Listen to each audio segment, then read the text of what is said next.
9 cycles have passed.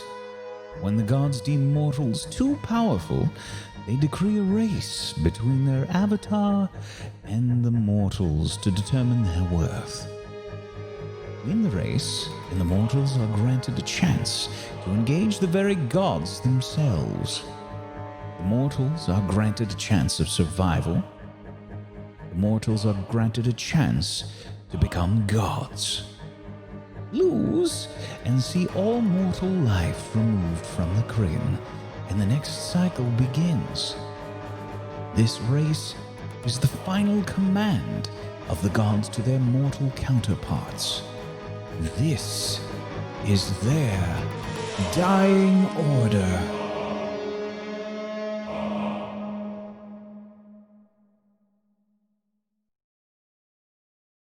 Hello everyone, and welcome to Tablestory's Dying Order.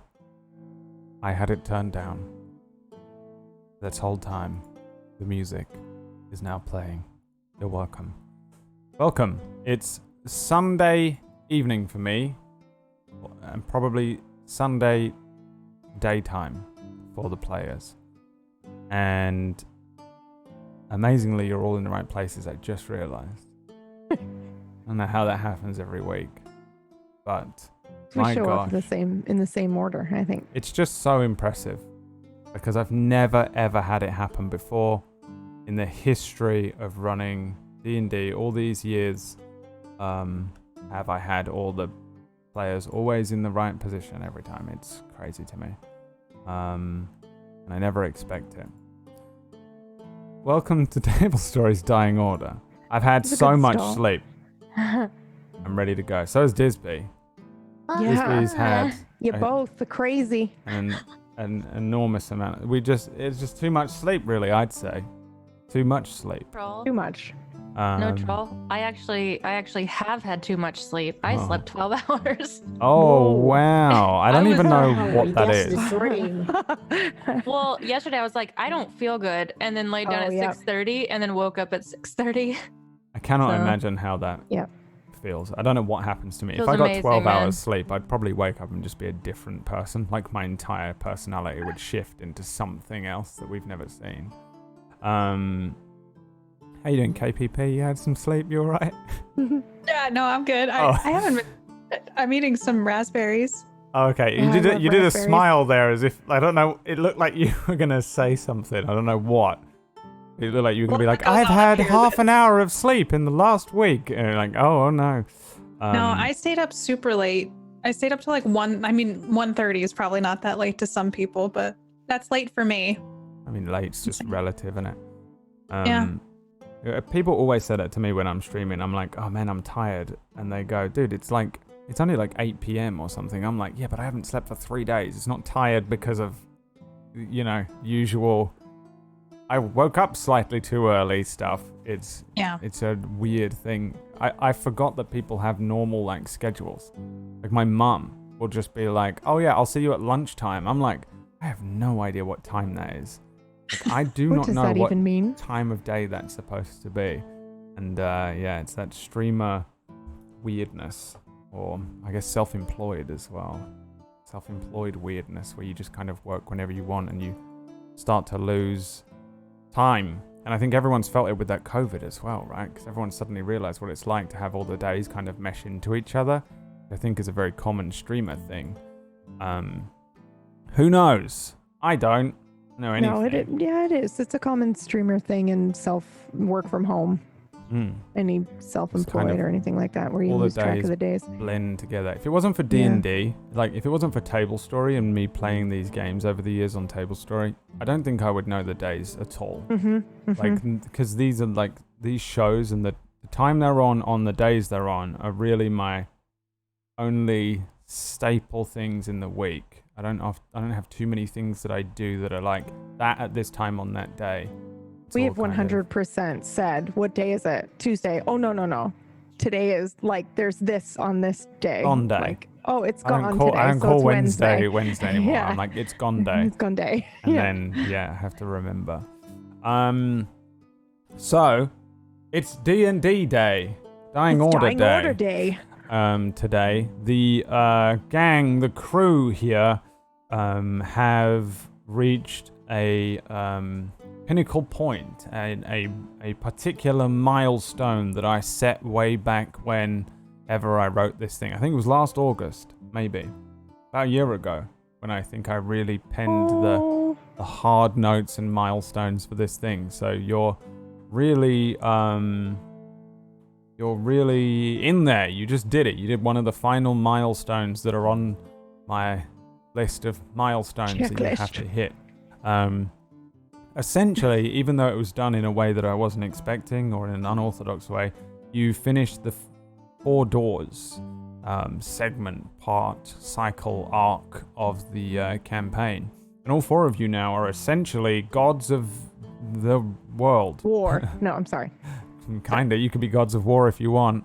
No. I guess that depends on how the people worship you, should you happen to take up the mantle of gods and rule over them and deal with however things get dealt with. We don't even know if you'll have the option yet. There's nothing but fog of war ahead of us at the moment. I don't even know. And then that's not me sort of mentioning anything that I know I've written down. It's all just blank pages ahead. There's stuff to be achieved, ways to achieve it, and depending on what you do and how you affect it and whether you achieve or don't achieve or whatever, depends entirely on the outcome, not just of this campaign, but of Lacrin, the world, the people that live there, and even the gods themselves, perhaps even the fabric of the reality of the universe that I've created here. Because you are really in the thick of it. When the last session ended, you had encountered the last of the 2 gods that had that represented you or summoned you or brought you into this thing. The god of water, kinda, the god of the seas, Deep Seychelles, was encountered Beau, I guess, or Beau encountered it. It seems to be that during Deep Seychelles' cycle, him and his brother were pitted against each other in some way, or perhaps they were involved in their own Dying Order cycle, and it's possible that Deep Seychelles and Lord Chiba, the Ice Demon, were victors and losers of their own dying cycle, perhaps something akin to brothers in their time. Every cycle is very different and would probably appear very alien to you guys and us. But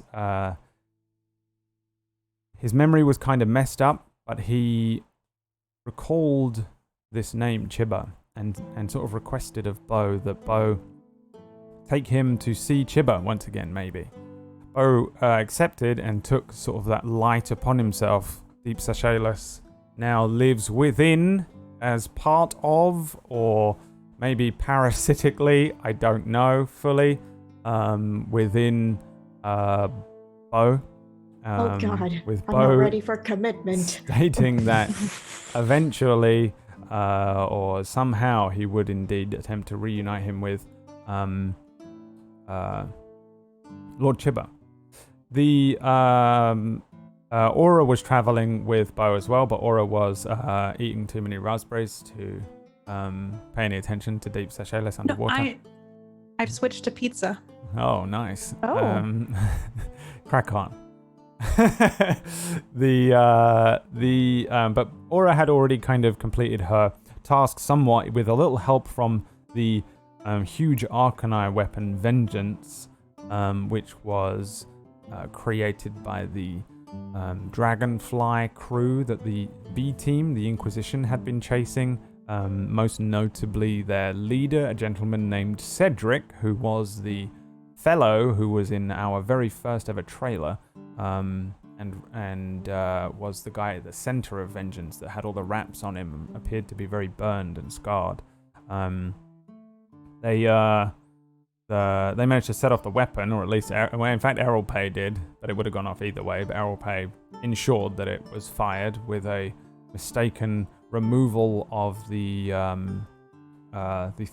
sort of control panel was powered in a certain way. Errolpay removed the stones that were powering it. I'm just going to call them stones, in the wrong order, which just essentially was the same as when you have a bomb in a movie and they say red wire or blue wire and they cut the wrong one. She did it in a kind of panicked moment, but what it did ultimately is fired off that god-killing weapon. The god-killing weapon Vengeance was fired once before, right at the beginning of the campaign. It's what activated this whole thing. The gods believing that the mortals were strong enough to rise up and compete in the Dying Order is what prematurely activated this race. 4 gods chose 4 mortals and summoned them up, and brought them to Ahi. These 4, summoned by their 4 gods: Savras, Merkel, Shondakal technically, but really just the gods of the seasons for Aura, and Deep Sachet-less. Picked you guys. You guys were thrown in. Kind of randomly picked out of a hat, by the way, just in case you thought you were too special. In a way, it's kind of randomized because the original rules of the Dying Order were written by Chaos and then twisted by a being known as Deavaki. Suuna is now very, very aware of a lot of these things. Suuna encountered her god, Savras, who was a god of divination. Has a lot more attunement to the energy of chaos that kind of holds and glues all of this stuff together, and all of these gates and the Dying Order and the universe itself and the stars were all kind of brought about by this energy known as chaos. Suuna's very aware of it after completing her task, which was to spend, I think, 2 weeks walking up a tower. It was really all that was behind your door after all of that hoo-ha. What's behind Suuna's door? I bet there's nothing. I bet it's this. And I bet it's that. You just had a long walk with your new best friend, Ellie, Yes. the god of Yes. death. You traveled Death up and to chaos, the top. what a pairing. Death and Chaos went up to the top of this tower and encountered a dying Savras. He didn't appear like he was dying, but he was.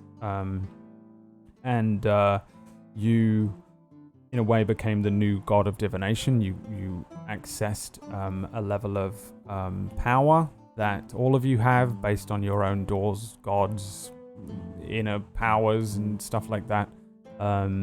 Suuna is very, very aware of a lot of the things that are going on behind closed doors and beyond. The weave of chaos is something that Suuna is now aware of. Understanding these things, all 4 of you knowing somewhat, Suuna more so than the others, that your task is not to take part in this Dying Order race that was presented to you by Ahi, who is a construct, essentially, of Deavaki. I totally thought you were going to say something else that What do you think I was starts with a gonna C. Well, you did. Yeah, it's fine. Fine. I mean, he is, I guess. Ahi And for the record, I'm gendering all of these gods just because I just am. If you want to gender them however you wish, you can. It is probably more appropriate for Ahi because Ahi really is just a construct. He's kind of a divine construct that is essentially a thing that they created as an avatar of the gods, selected so that there was a way for them to commune with the mortals on a kind of neutral basis. But Ahi very much is not neutral. Ahi is very much Deavaki's one man on the inside, or kind of on the outside when he's on the inside. No one really knows about Deavaki. Even the gods, as they were presented themselves, didn't understand that Deavaki was indeed a the kind of true god, hiding behind all of this charade, and that many cycles have passed, many dying orders have come and gone, and these gods have been tricked and installed as false gods, so that Deavaki can continue to play everyone and remain in power.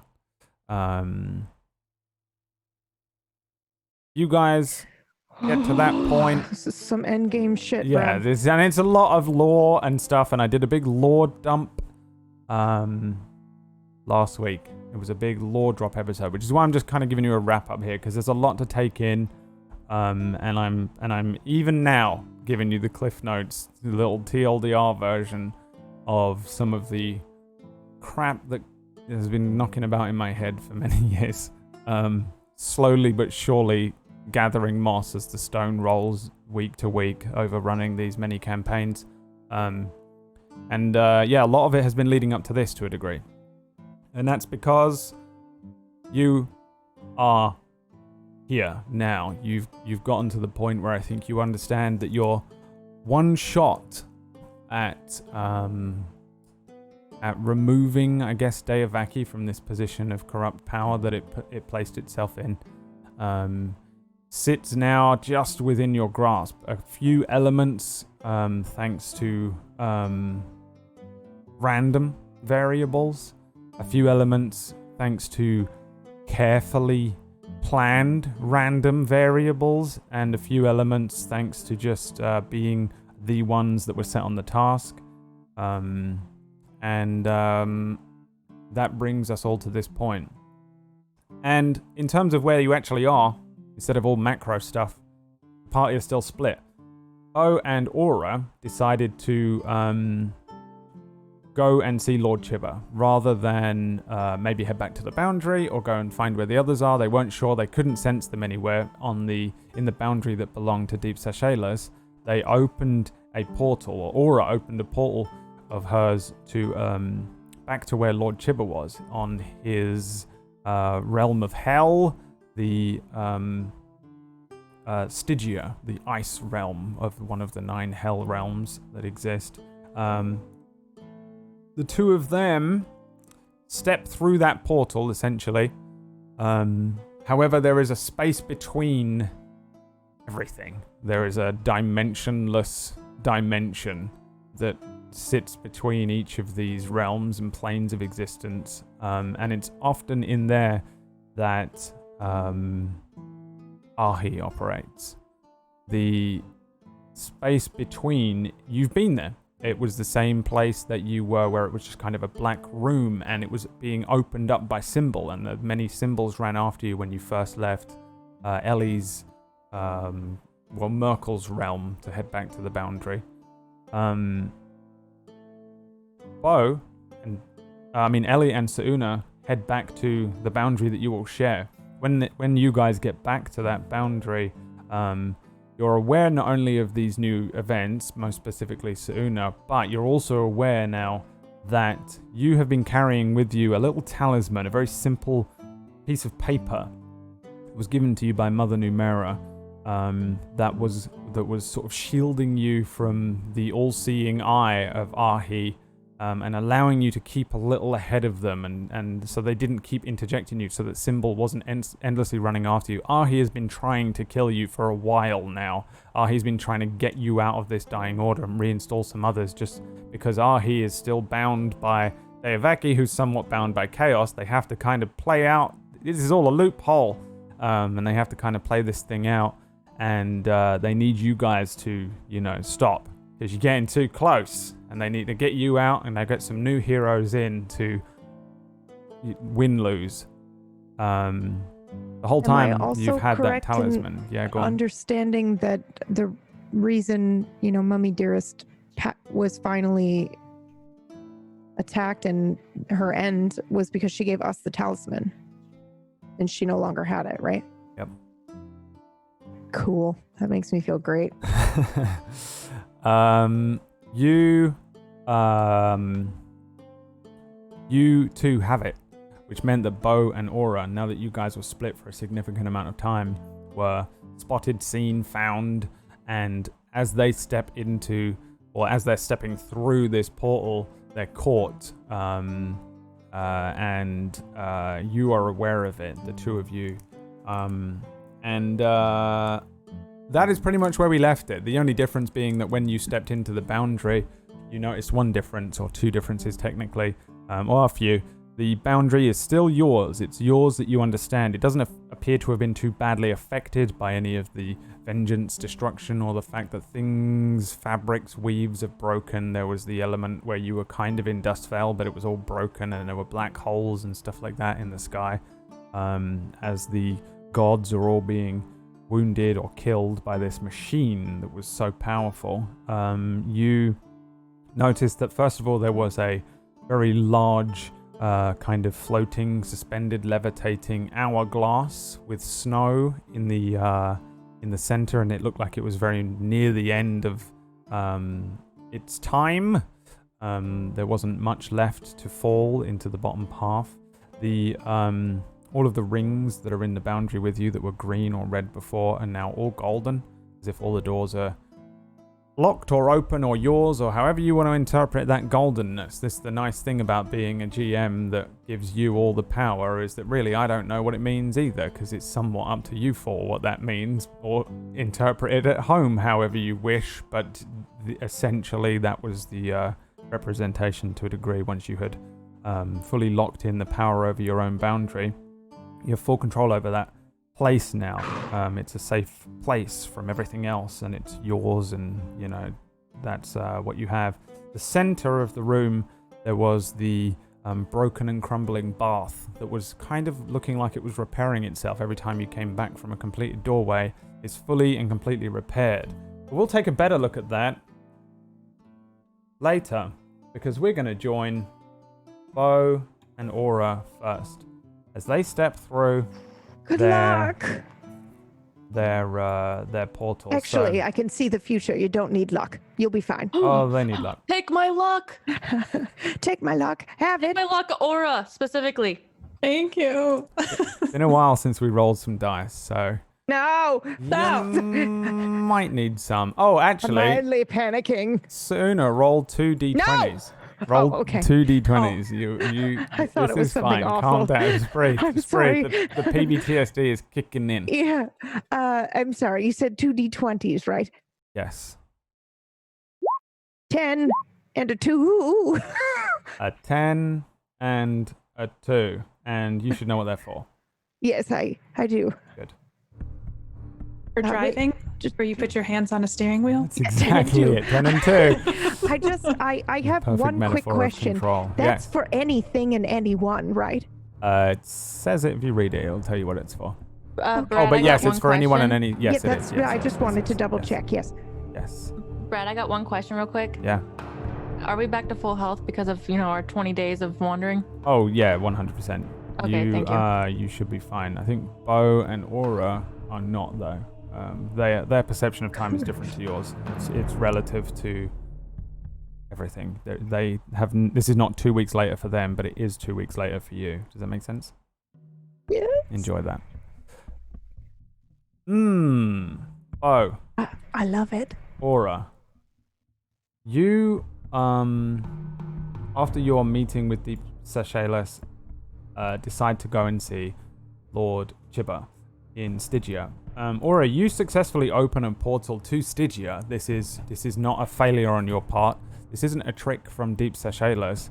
This is just simply that while you have a mastery over where your portals go from A to B, there is a minuscule journey between those 2 points. You always step from one realm into another, but there is a place between, and in that place between, there are really 2 powers that control the dimensionless void, Chaos and Deavaki. The Chaos is really not much of a sentience, and therefore this horrible presence is ruled by Deavaki, and it is in that space as you step through, and both of you feel that familiar sensation, I think, as Aura opens one of these portals, that stomach-turning sense, almost like you hit a road bump, and Aura, you step through into pitch darkness. You are pretty convinced you did nothing wrong. You are pretty sure that nothing went wrong here, but you are also sure that you didn't make it all the way to Stygia. It's almost like the car broke down halfway, and you find yourself in, not a place. There's no room. There's no walls. No ceiling. You're standing on something. You went from swimming to standing. Whether your clothing is wet or dry is kind of up to Beau, honestly. As to how much of the water he held back when you jumped into the portal, or whether he wants to, remove it and stuff. Beau, you have full mastery. I would assume we're dry. Because a whole wave could have come through with you technically, but yikes. Yeah, that's up. Again, you are in control of water. As you step through this thing,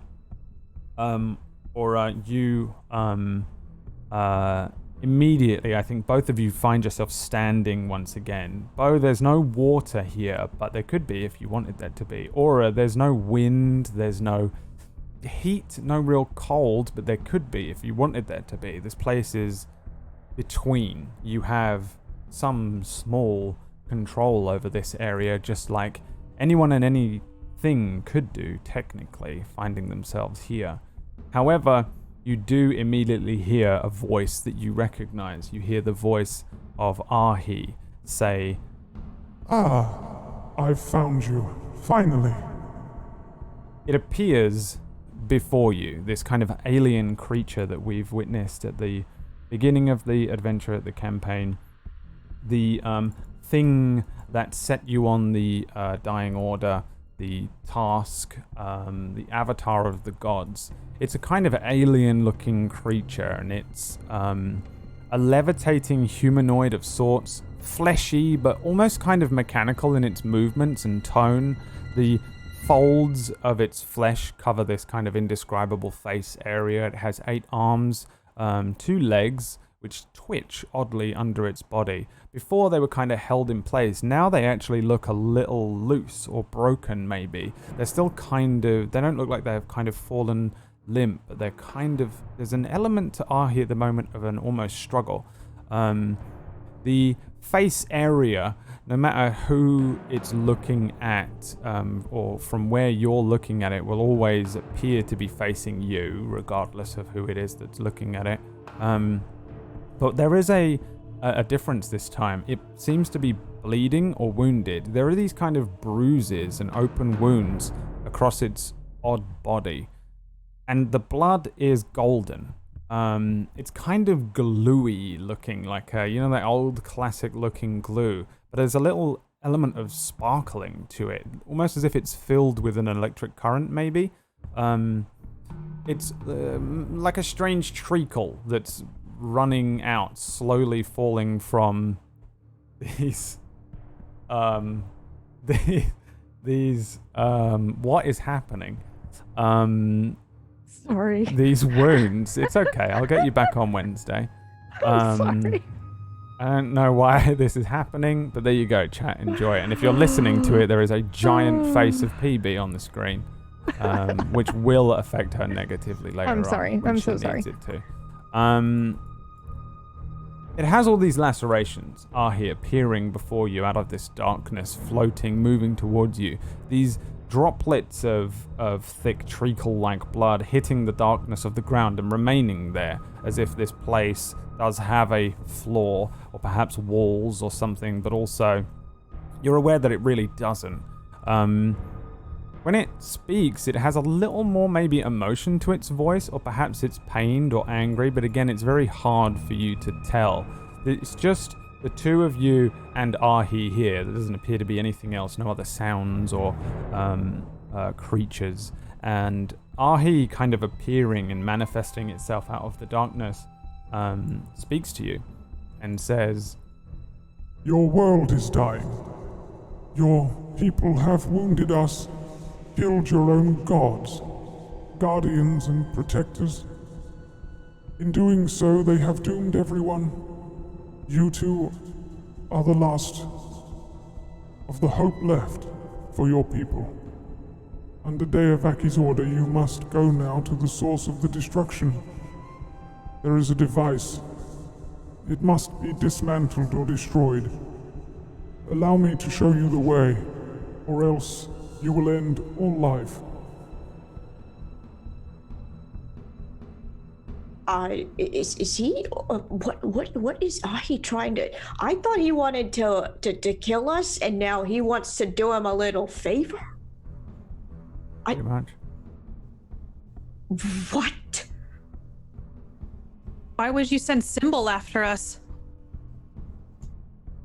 You are heathens, infidels.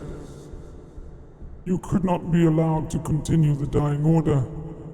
You were to exit or be replaced. What does exit mean? And continues to insult us. Mm-hmm. You are to be removed by any means necessary. And you want us to help you now? It is not a matter of helping me. It is a matter of saving all. What happened to you? Yeah, how can we trust you? There was a weapon created by your people, the mortals, to destroy all gods. They were successful.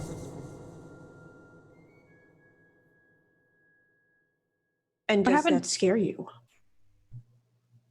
It should scare everything. I mean, this is a machine that kills gods, not people. You are gods. The gods Me? are mortals. No. What do you think he's talking about, Aura? I don't know. It's always been a game to him. I don't trust him.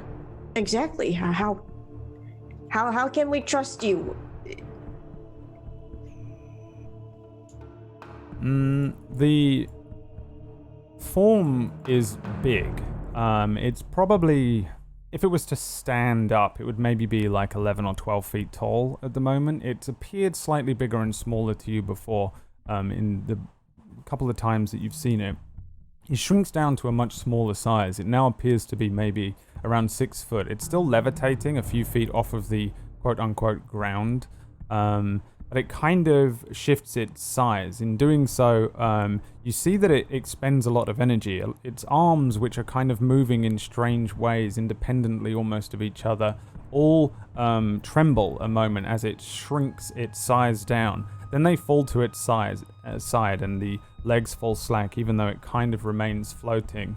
The creature says, Simply, you have no choice. What happened to your body? Why are you hurt? I am the construct designed to commune, but I am divine. All that is divine has been harmed or killed.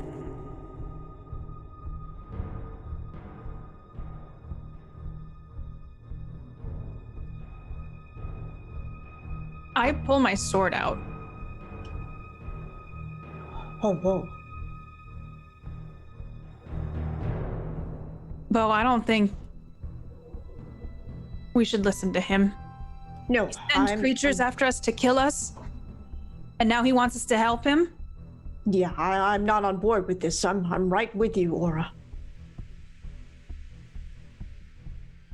I suggest you leave and let us go where we want to go.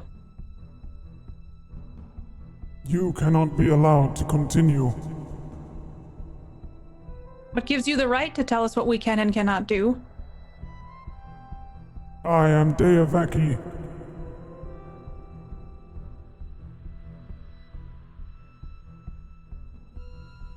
I'll start moving closer to him with my... Careful. I think we should kill him, Beau. We don't have Suuna or Ellie with us. But we have him with us right now.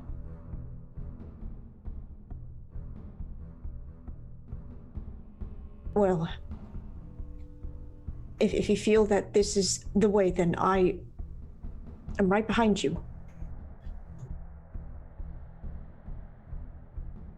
You've never given us a choice of what to do. You pulled us from our lives and put us in this situation, and now you're just telling us we still don't have a choice. You were born to serve. I was born to do whatever I wanted. I don't know why you picked me. You cannot be allowed to continue. Do as I ask, or be destroyed. We've come this far. We ain't stopping for anybody, especially you. There will be no games this time. An all-out brawl. Symbol shall stop you. Order shall be restored. Why Join can't you us. fight your own battles? Why do you have to send a creature after us? You are a fool. So I are am you. everything. All creatures are mine. This construct, that construct, your life, your soul, it all belongs to Deavaki. Who Don't decided listen. that? One last chance. Join. Or die. Beau, what do you want to do?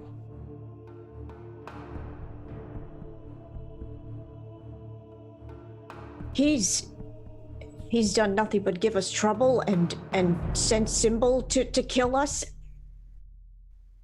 No. I'm not going to play this game of his no more. If we are to fight him right now, that is what I will do with all my might. How far away is he from us? Like not far, 10 feet. He's like, you guys are probably, like not far at all. When he shrunk down a little, he's been kind of moving towards you slowly, not in any real like creeping around, about to pounce on you way. It's just a thing where it's been moving towards you while speaking. I'm gonna raise my sword up.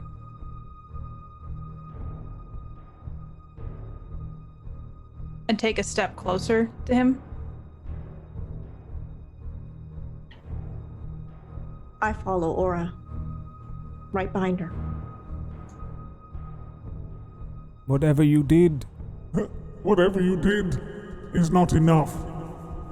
The creature goes. Ahi is gone.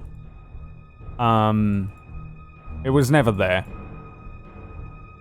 It dissipates into the darkness, and standing where it was, you see a shadow.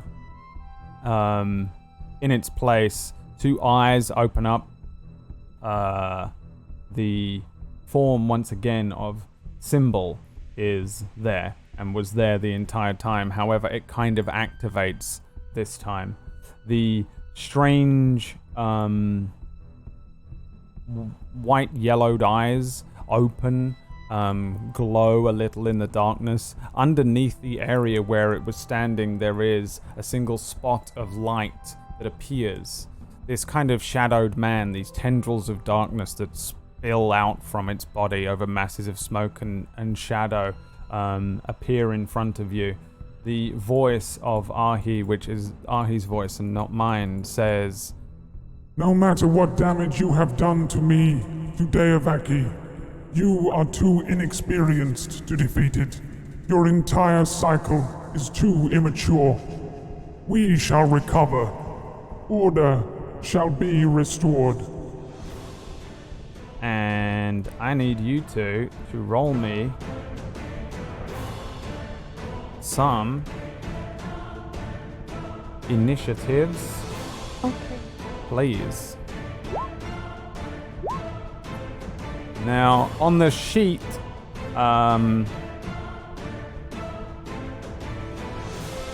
Ellie and Suuna are there, but you're not there, just so you know. It's just so that you two can see what's going on in the game. This creature in front of you, its shadowy tendrils spill out backwards from it, and it begins to ripple and change. You realize that the image of Ahi being wounded isn't too far from the truth. You guys have a couple of things that you can do. You have an extra move. Here in this place, now I'm going to send this to you guys on Discord just so that you can reference it. If my computer works. There we go. Let's see. I'm just calling it a special action that you can do here and only here. And it is that you can summon up a minor change as an action in your surroundings. Depending on the complexity, size, or understanding of the change, you will have to roll an ability check to successfully summon the change. Now that, as an example, might be that you bring up a sand dune as cover. You could maybe bring up something really complex. You could potentially summon the god-killing machine of vengeance, but it's going to be unbelievably difficult for you to roll the check to do that. So depending on what you want to do, you have influence over this area, and you can change it, summon up things, and change things. You don't have any influence over any of the creatures in the area, so Symbol, you guys, or anything else going on. The other thing that's happening is that Symbol is kind of bubbling and shifting, his eyes bulging, these tendrils flipping around and shifting into these kind of odd shapes and stuff. There is something up with him. Symbol is not going to fight you as Symbol. Symbol fights you as something that you randomly roll for from a table of 12 terrible creatures. Oh, no. The options are, and I'm going to tell you them as follows, because I don't want you to think that I'm messing around with you. If you roll a 1 on a d12, it's a beholder. 2 is a thing known as an Allah. 3 is a chained angel. 4 is a blemyes. 5 is a chronomental. 6 is a cave dragon. 7 is a frost giant. 8 is a hydra. 9 is a T-Rex. 10 is the sand spider. 11 is Medusa, and 12 is a hill giant. They have different difficulties. Please don't roll a 1. 1 is ridiculously hard. 12 is the easiest one. And not any of them necessarily that difficult, but I'll tell you one thing, the beholder really sucks compared to the rest. All of these are really what you should be fighting as a team of 4. So I want you to be aware of the fact that all of these are fucking hard because there's only 2 of you here. So, who wants to do the honors of rolling first? You go first, on the Beau. D12. Hey, oh God. Okay, so roll D12. Oh D12. No. Ooh, all right. All right, ready, Aura? Ready? 7. Okay. By the boom!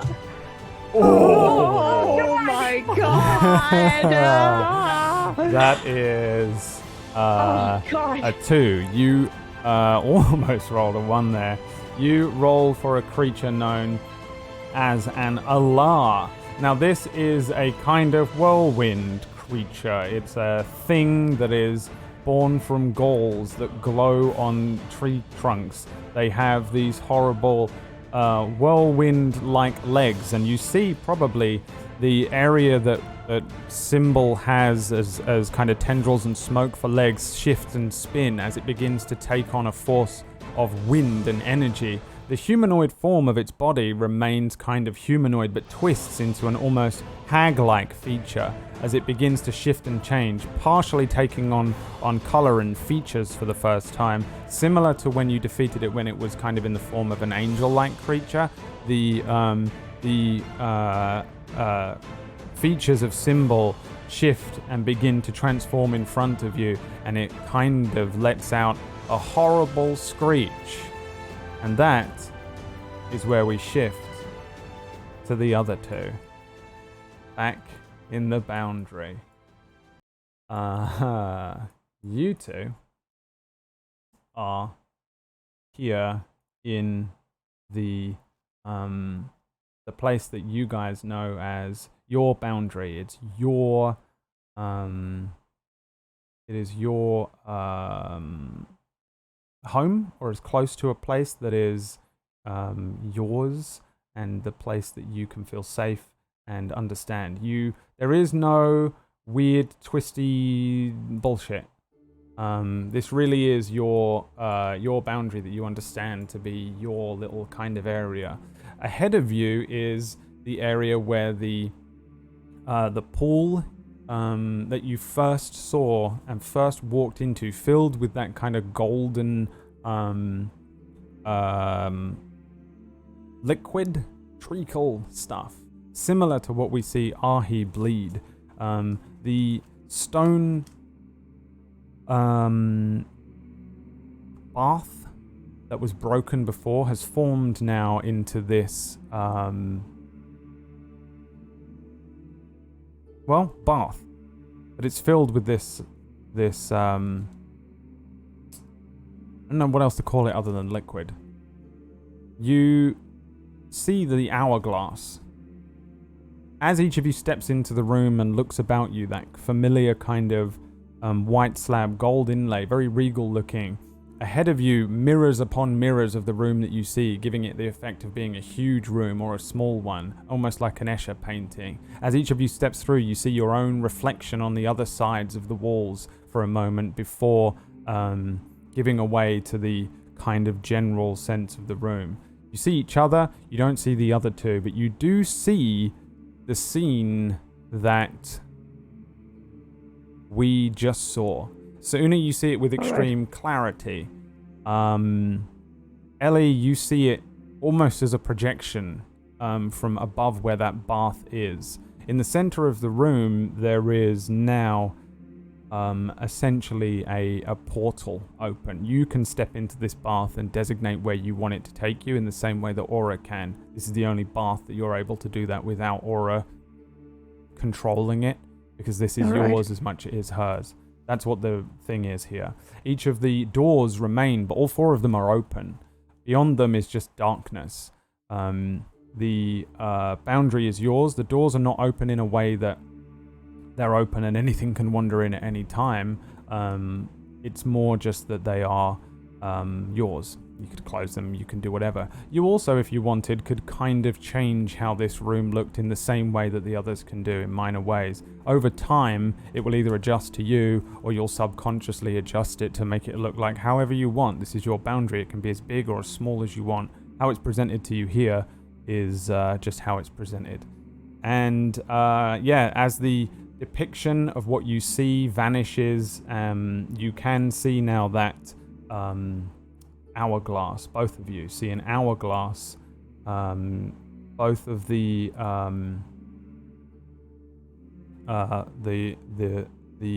internal glass pieces with the snow dropping down into the bottom, looking like you're running out of time, or it looks as if the hourglass is running out of time. The two of you probably have a strange sense of time shift. I think Ellie, yours probably is really confusing.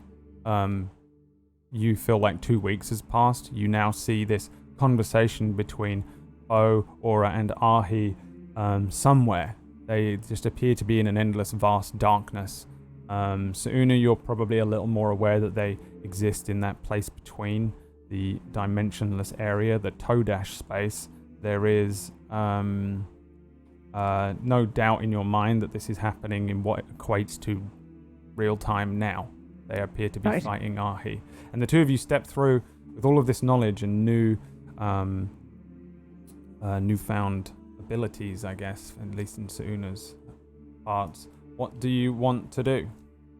Well, I think that Ellie and I stepped through holding hands. So probably as we step through, we don't need to talk to each other. I just squeeze her hand. We both see what's happening and that, our friends need our help. And maybe I turn. Yes, that would be great. I think we can just go through the portal.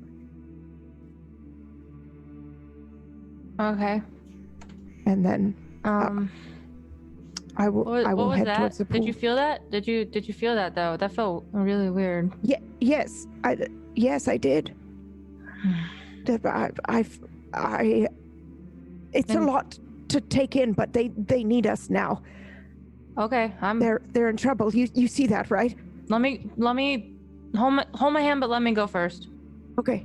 If something's gonna smack us, I'd like it to smack me in the face and not you. Are you sure? Because and I like lead her like a dog on a leash towards it.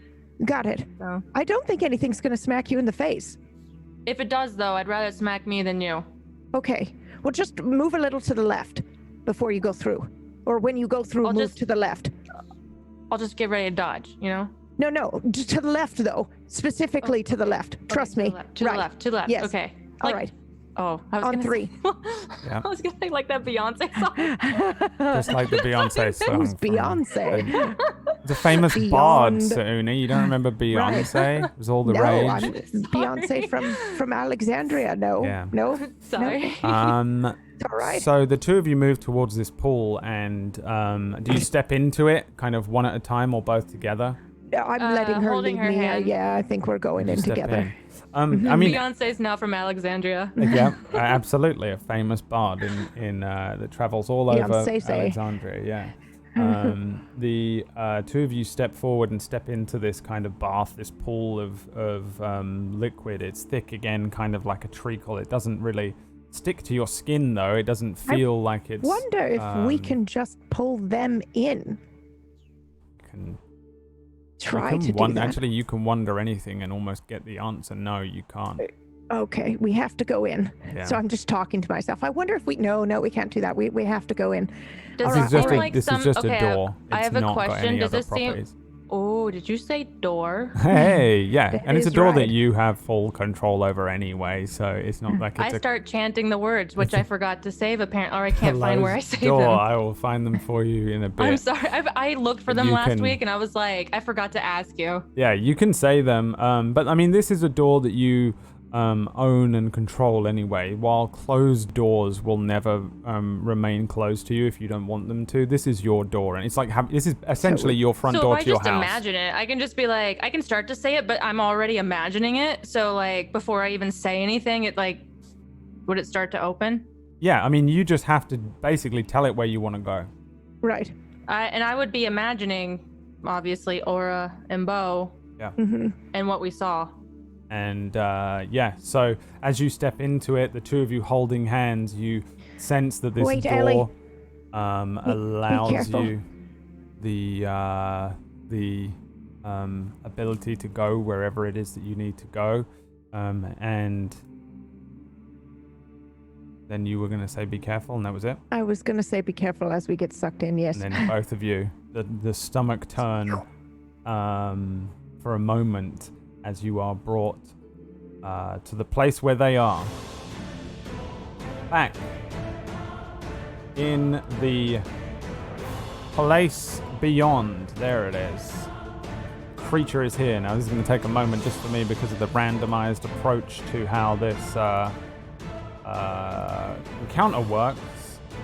You are now fighting this thing. So before you... Oh, wow.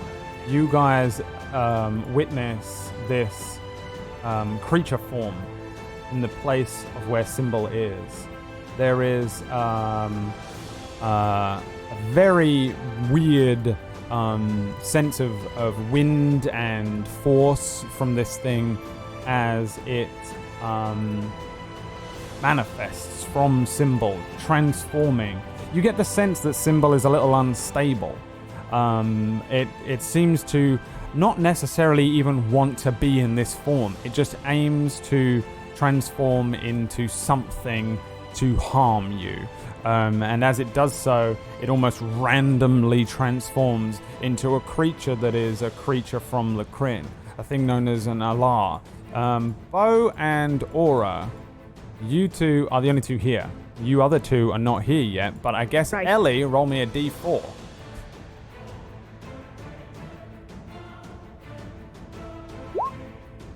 Nice. You'll be here in 1 round. Oh, okay. Appearing before you, Beau, and before you, Aura, there's this kind of creature with wind-blown hair, a hag-like face, kind of smoky black rags of clothing that change and shift. Their form, Aura, you understand, is that of a whirlwind. They kind of harness whirlwinds and power. They're born from galls, which are things that grow on tree end trunks. So you also probably recognize this thing. Tree ents are like ents from Lord of the Rings, and they have these huge things, and these creatures are sometimes born from them. This thing has a strange face that seems to be screaming and moody and upset with you, but then the creature lets out a scream but no noise. It needs to roll its initiative. Oh, wow. That is not that low. You rolled a 6. Wow. Beau, you are first.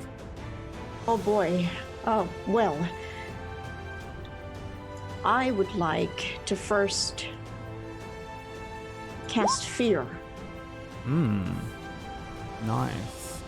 Let's see what fear does for us. Project a phantasmal image of a creature's worst fears. Each creature within a 30-foot cone must succeed on a wisdom saving throw or drop whatever it's holding and become frightened for the duration. They must take the dash action and move away from you by the safest possible route. Alrighty then, let's give you a wisdom saving throw. 17. What number does it have to beat? That'll be on your... Oh, dang. 16. 16. So Just yeah, beat it. you create an image. Let's see. I don't know if what you project. I mean, I guess to be honest, it can be whatever you want it to be. What do you think the image is that appears in front of this symbol, Allah?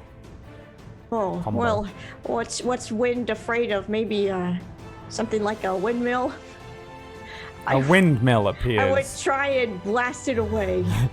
A windmill suddenly appears in front of this thing. It seems to pay no mind to it, retaining more of its symbol side than this fey creature.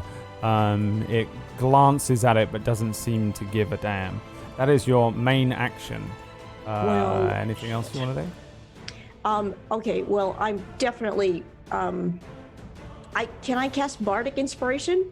You can, On yes. With a Aura? bonus action, Okay. you can still use. All right. Well, I'm gonna do just that then. I'll turn to Aura, and slowly reach a hand on her shoulder and tell her, "You've got this."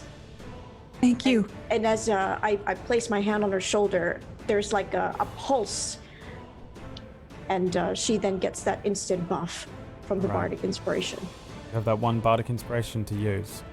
Okay. The you can still move as well. So, Ooh, I'm afraid if I step back, it'll come forward. you can stay there. Yep, I'm staying put. Alright, this creature is suddenly moving. You can see this thing takes a moment to react to its changing, and then it's moving quick. It flies past. Let's see how intelligent, I guess. Well, actually, under the orders, it's going to go after you, Aura. Sorry. It flies past you, Aura. This thing has a thing called flyby, which means it can fly past you, and it doesn't provoke opportunity attacks when it flies out of your reach. So even though you kind of bring and ready your sword up, Beau creates this thing, and then suddenly this thing is doing that anime kind of, it's suddenly next to your face as you catch it, and then it's moved past you. It's at that point that you realize that as it's moving past you, there's suddenly a crackle of energy. Along the ground in the area where it was moving, there is a burst of wind and lightning. There is a huge kind of explosion of lightning as it ripples past you. Give me a dexterity saving throw. That would be with advantage. Why? With Bardic Inspiration, right? No? She can, you can add a D8, I think it is right now, to this roll. I can save it though for an attack though, right? Yeah, it's not advantage. Okay, yeah, It doesn't give you probably would be advantage. It best does for that, then. it lets you add an extra dice roll to the Only thing. because I rolled decently. Yeah. On a successful save, which this is, you only take half of this lightning damage. 34. There's a crackle Jesus. of energy. Aura maybe brings up her sword and ducks away from it as this kind of explosion of lightning and wind appears next to you. You only take 17 lightning damage as it hits you, and the thing is now behind you and swirling into wind and mist again. I'd like to use my Hellish Rebuke, please. Yes, you can do that. Okay. So I feel like the electricity going through my sword, and just I get angry, and without thinking, it just happens. And do I cast this at level 2 or 3? Let me see. I think it says you do it at different levels depending on the level you are. Second level, I think. It's on your main page. Yeah. Infernal Legacy, maybe? Is that it? Yes. So second level, Hellish Rebuke has a second level, yes. Okay. Alright, so that is a 17. And does this hit? How does Hellish Rebuke? Do I have to make a save? Hellish Rebuke. You point your finger, blah, blah, blah. It takes 2 on a save, yeah. So it's a dex save as well. So a dex save versus a dex save.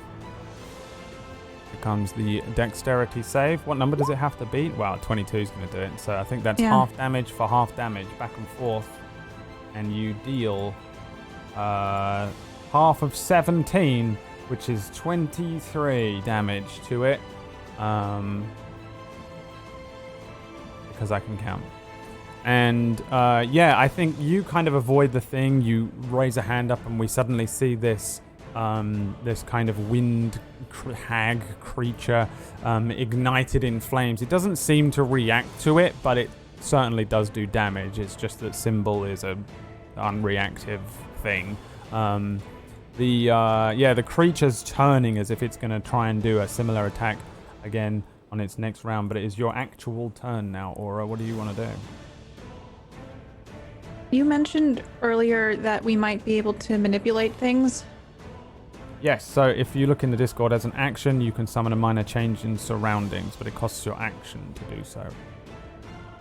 And depending on what you want to do, pretty much just depends on how I roll, what the DC is for you to beat, or what check you need to make, that kind of a thing. It's unfortunately very vague and subjective, because I don't know what you're going to try and summon. It might be like, I summon an AK. No, okay, you can technically do that, I guess. I'd like to summon a tornado on Allah. So, I think a tornado, you want to summon it on this thing? Yes. Okay. I think it's probably kind of complex, but not too complex. I think you, being somewhat a god of tornadoes now, would certainly have a little bit better of a time giving it a go. So, give me a... let's think. I guess a wisdom. Give me a wisdom check, and then we'll add your proficiency to it. Okay. And can I use my bardic inspiration on this as well? I don't think you can. I'm kind of counting it more like an attack roll. Okay. So you can.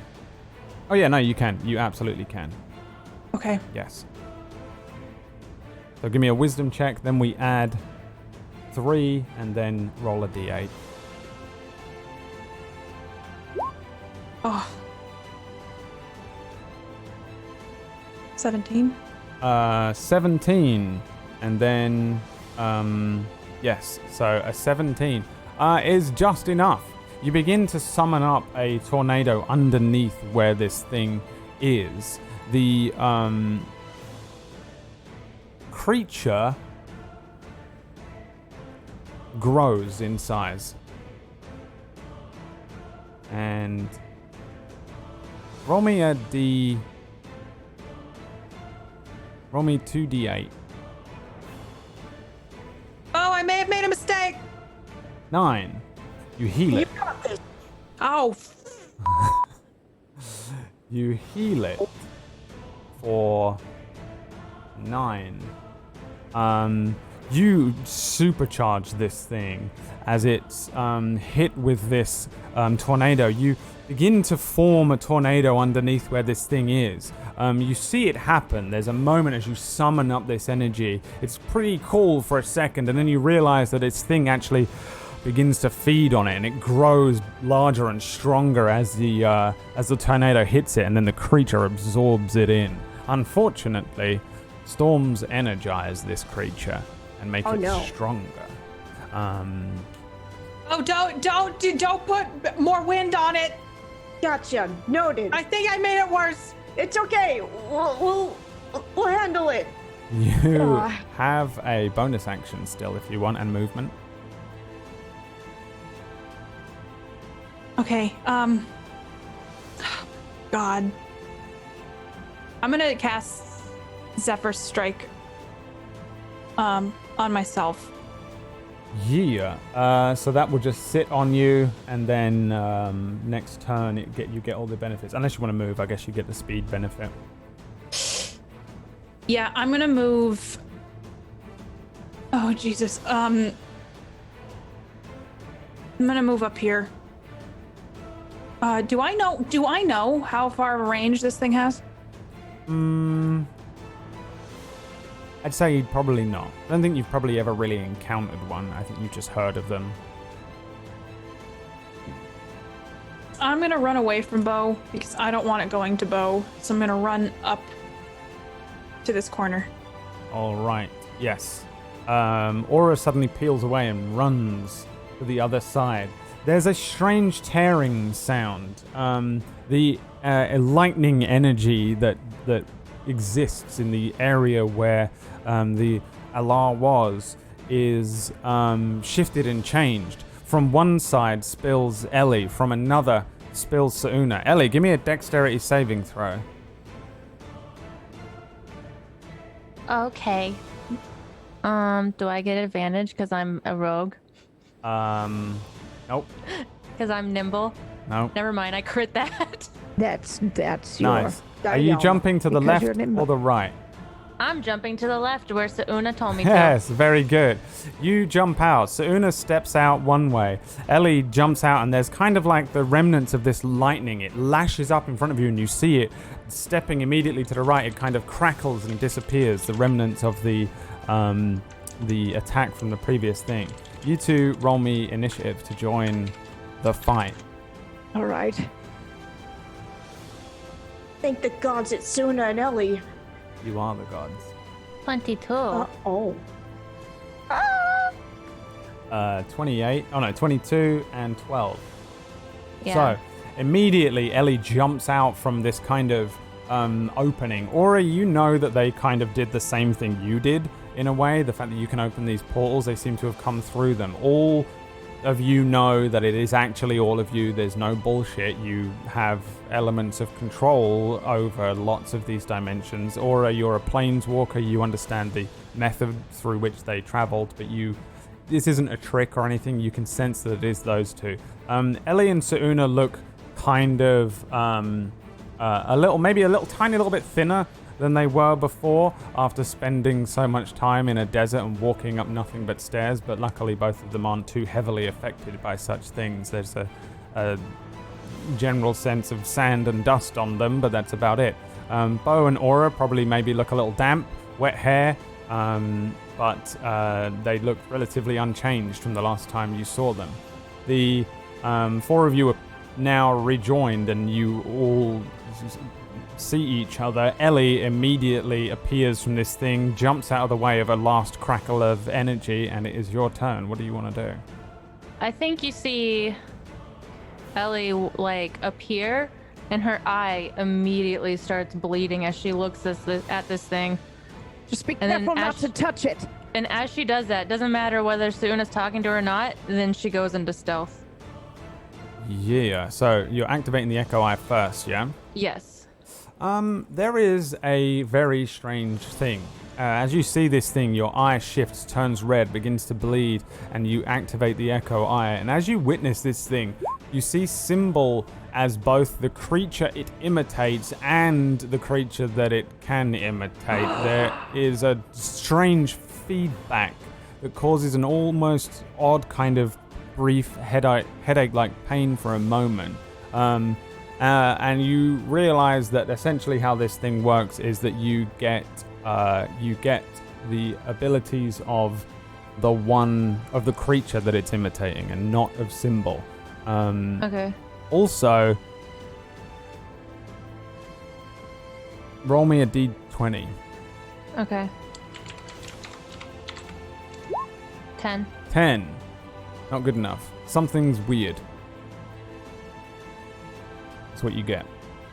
I'm afraid that you deal with that however you want. Wait, I don't get any information? Oh, no, you do. Oh, okay, I was gonna say. The options that you can pick from. Okay. Flyby. You don't provoke any opportunity attack when you move out of the enemy's reach. Okay. Poison flesh. You can have it so that if anything bites you, they have to make a Constitution saving throw or take 3d6 poison damage.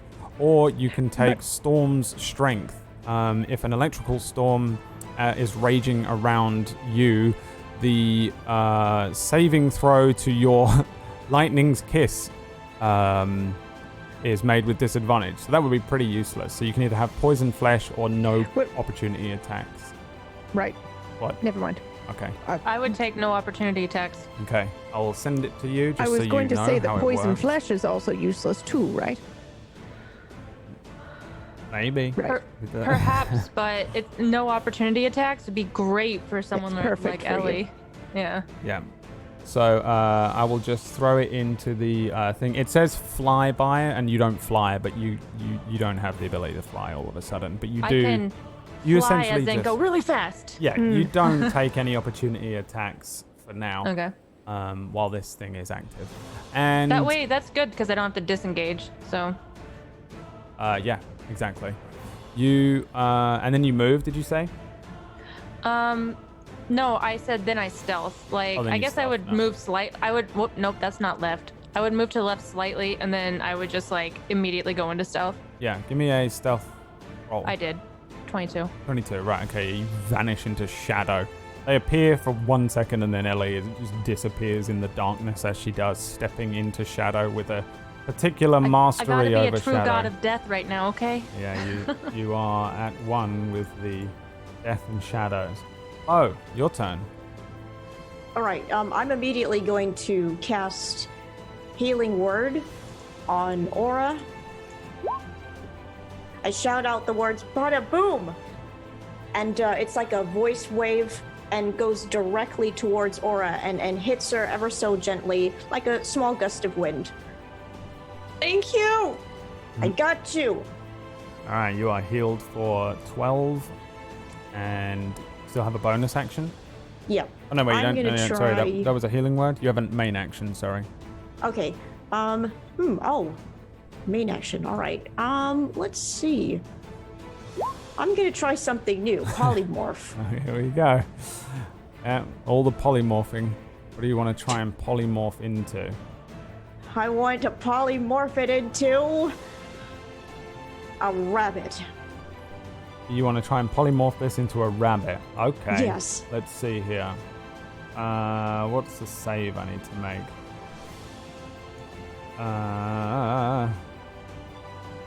It's got to be a wisdom. Oh, there is. An unwilling creature must make a wisdom saving throw. Okay. Wisdom saving throw coming in now. 17. Oh Enough, shit! isn't It it? just made it. Yep. Same. There is a moment where I think you see this creature, this huge thing, which is partially still Symbol, but mostly now this kind of wind hag, fey creature, turn into a rabbit. It takes one hop and then, like a Pokemon that you didn't catch, wobbles and reappears once again as the creature it was, the spell not holding. Well, so much for that. Close, but no cigar. Pretty hard to polymorph Symbol and Beau, because Symbol likes polymorphing itself. It's all it does. Oh god, I probably should have considered that. Yeah, but it doesn't mean it's not a good possible. attempt. So, yes. And then you have movement. Movement, okay. I think I'll move maybe towards, well, maybe behind Ellie, right there. All right, Suuna. I think I'm.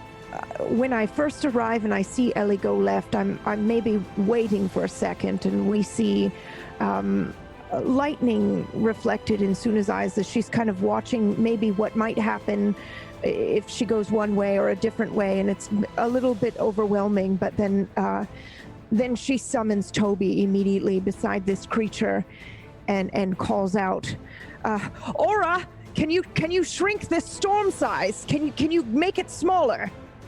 I'll try. I accidentally made it. Okay, and I'll do it as soon as I can. And then I will cast Slow, of course, my favorite spell of all time. All four of you can do the extra action, by the way, the bonus action while you're here. The summon up minor changes in the surrounings, like summon a storm or create we can that all stuff. do it. Yeah, sorry, Oh. I Well, forgot in to that mention- case, yeah. who is Again, it's who an is action. next?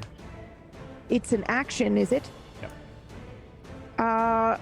You all of you, including Symbol and Ahi, have minor influence over this Right. neutral ground. I still think I'm going to ask Aura to do it. Okay. Okay, and yeah. I'm going to cast Slow. However, I believe disadvantage it will have. Okay. Why? Okay. Because when Toby is within 5 feet of the target has disadvantage on saving throws against any spell you cast. Ooh. Nice. Nice. Yes, So, with disadvantage, is it a whiz save? that is correct. All right. Coming in with 2 rolls. Wisdom. Going to have to beat a 17. 1, 2. Fail. 12. I rolled with Wonderful. disadvantage anyway. No, it's a 5. Doesn't matter. It's still a fail.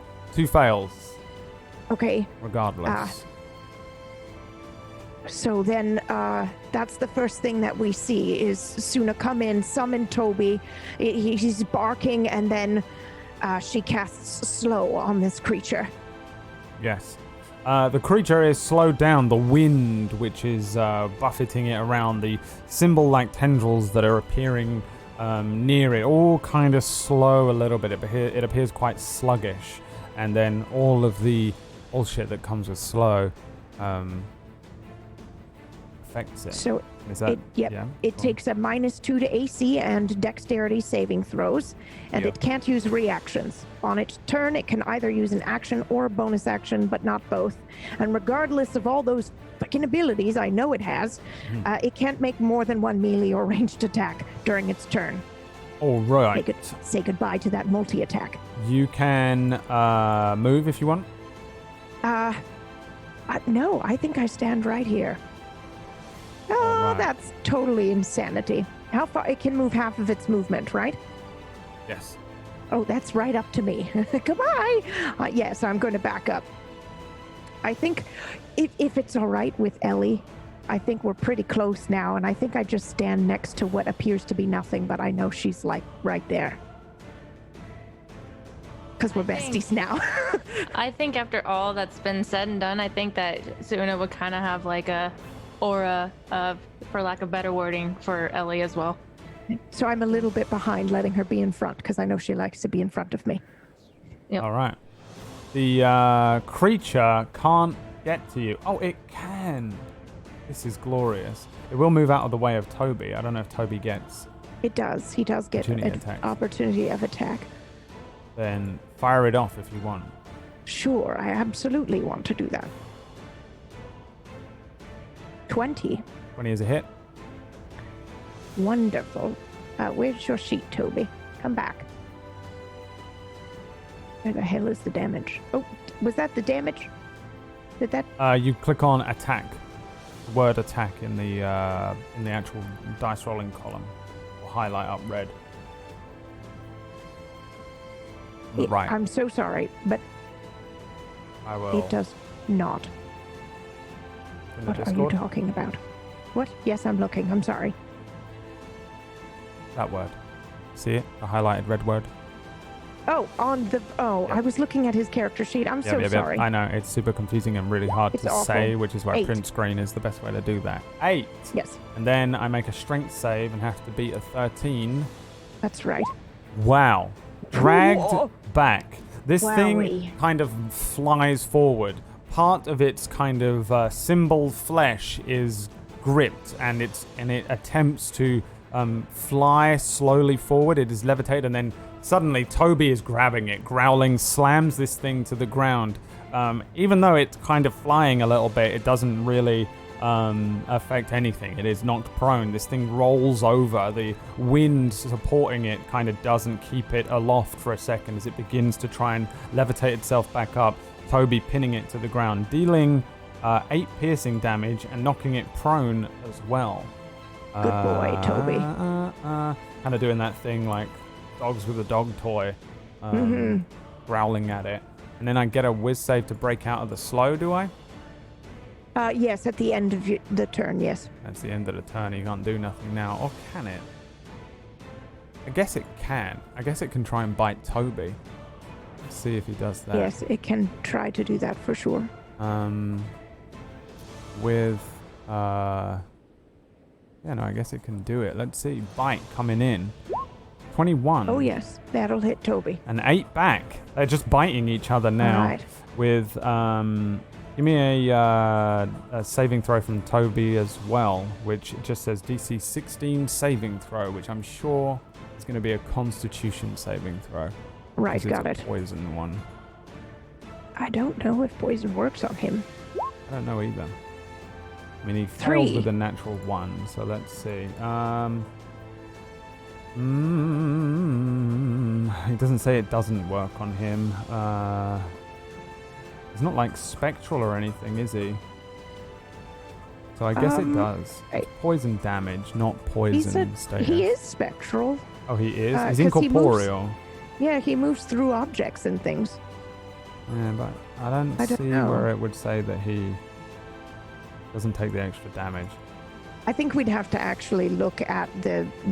It's fine. Let's just go with this for now because we had to use the whatchamacallit sheet, right? Well, he takes 11 damage in total. Got it.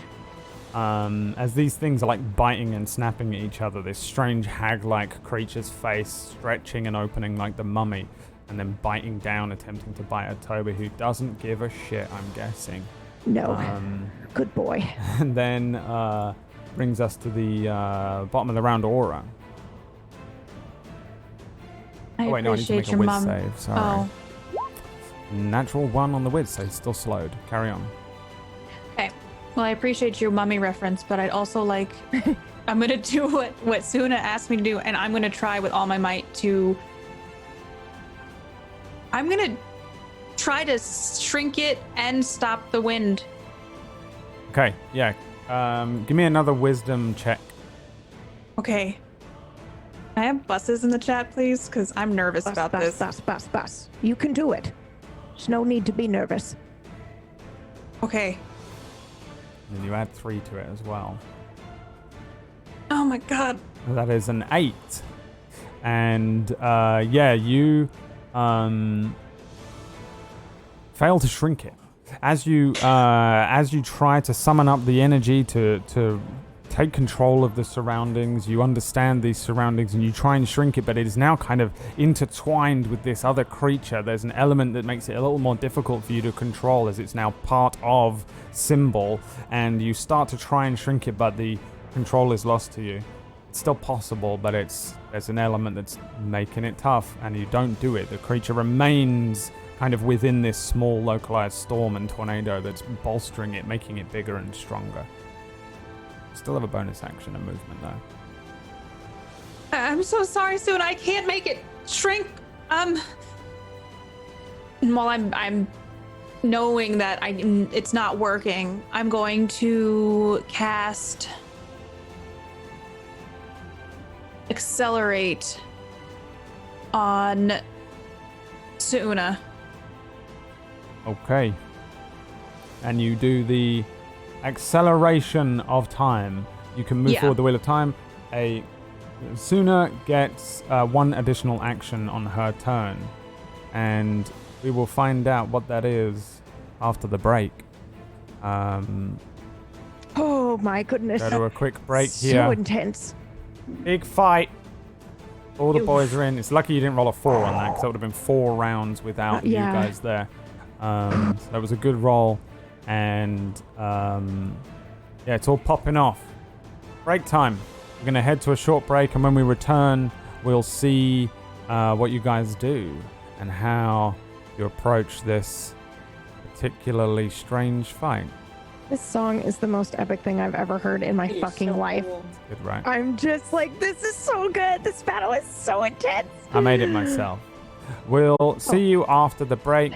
Thanks so much for watching, and we'll be a few minutes. Peace. And we have returned. Welcome back. The fight continues against Symbol under the form of a creature known as an Alar, which is a kind of wind-based lightning fae creature. And it is Ellie's turn as this thing is still slowed and it's currently prone, which means it's kind of wrestling on the ground with Toby, the spectral, demonic-looking direwolf type animal. It can't move. Oh boy. I'm in stealth. That's good. Can I place Owie? I don't know which one I click. Okay, I clicked the right thing. Can I place the Hexblade, or is it Hex or Hexblade? The Hexblade's curse I have to place on it, right? Yep. Has to be 30 feet from me. Let me measure that. I should have done all this, but I was busy. Okay, it's within 30 feet. I would, and this is a bonus action. Yep. Box of butts. Okay. I'm trying to think of what I would do.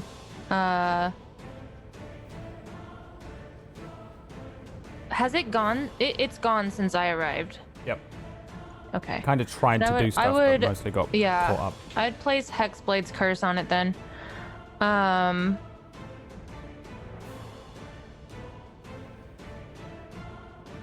then I would come out and I'll just blast twice. All right. You have disadvantage because it's on the ground. Do Ranged attacks against things that are prone from far away are harder to hit. How far away though? Any distance. Ranged attack is a ranged attack. Okay, well then I would It's the one rule to me that doesn't make sense because it's lying on the ground. It's not a moving target. I know but- that's like I it's like think down, and you're it's- like, But it is. I think it it's is to help you to. I think it's from your perspective. If you wanted to like crawl along the ground to hide, Right. I think that's what they were thinking. Is what I've been fine. able to work I out. move right does- here. I cast Eldritch Blast twice. It's still a ranged It's attack. still a ranged attack. It's still a ranged attack. Regardless Yes. of, it's not about. It's not about. makes For some reason, it's sense. not about range. It's just about what the tag is. However, if you use a melee weapon on a creature which is prone, it's advantage. So I there's didn't- that. advantage. Can I ask for a very GM leniency? Whether you want to Can I use an take back? eldritch. I didn't know this. Can I take back the hex? Yes. Yes. Okay. Yeah. You can run up to it Instead- and do your. You want to do the booming blade? I'm gonna walk forward. I'm gonna booming blade him, Yep. and go for it. then That try makes to a lot attack. of sense. Yes. Do I get advantage? Yes. Okay. You get I have to advantage click it. anyway because you're popping out of stealth, I think. Yeah. Did it work? Oh, I didn't click it. Wait, It's that's thunder. not it.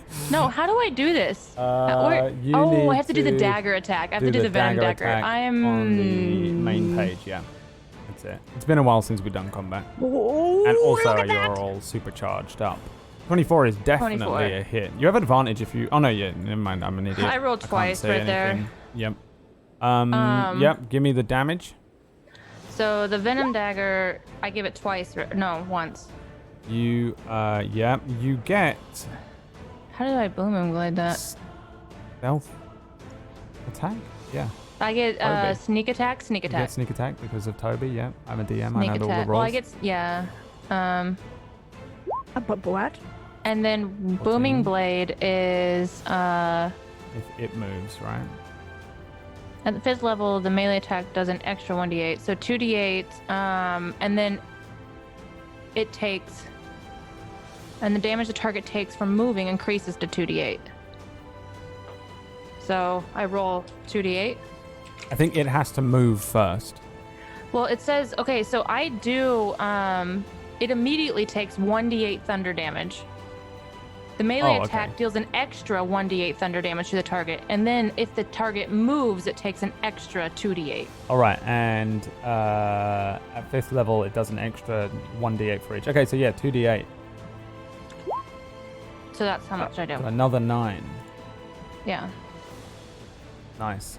Yeah. And then I I think move you- back 15. Yeah, you teleport behind this thing, basically. Appear out of nowhere. There is a dagger that hits this thing in the back.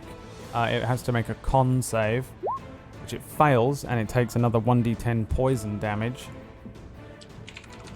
As you move away, just stepping in and out of shadows is how it looks. As you did another 4 damage to this thing. The dagger in its back. The back dagger? Yes. Okay. Because you get a con, because it's a poison dagger.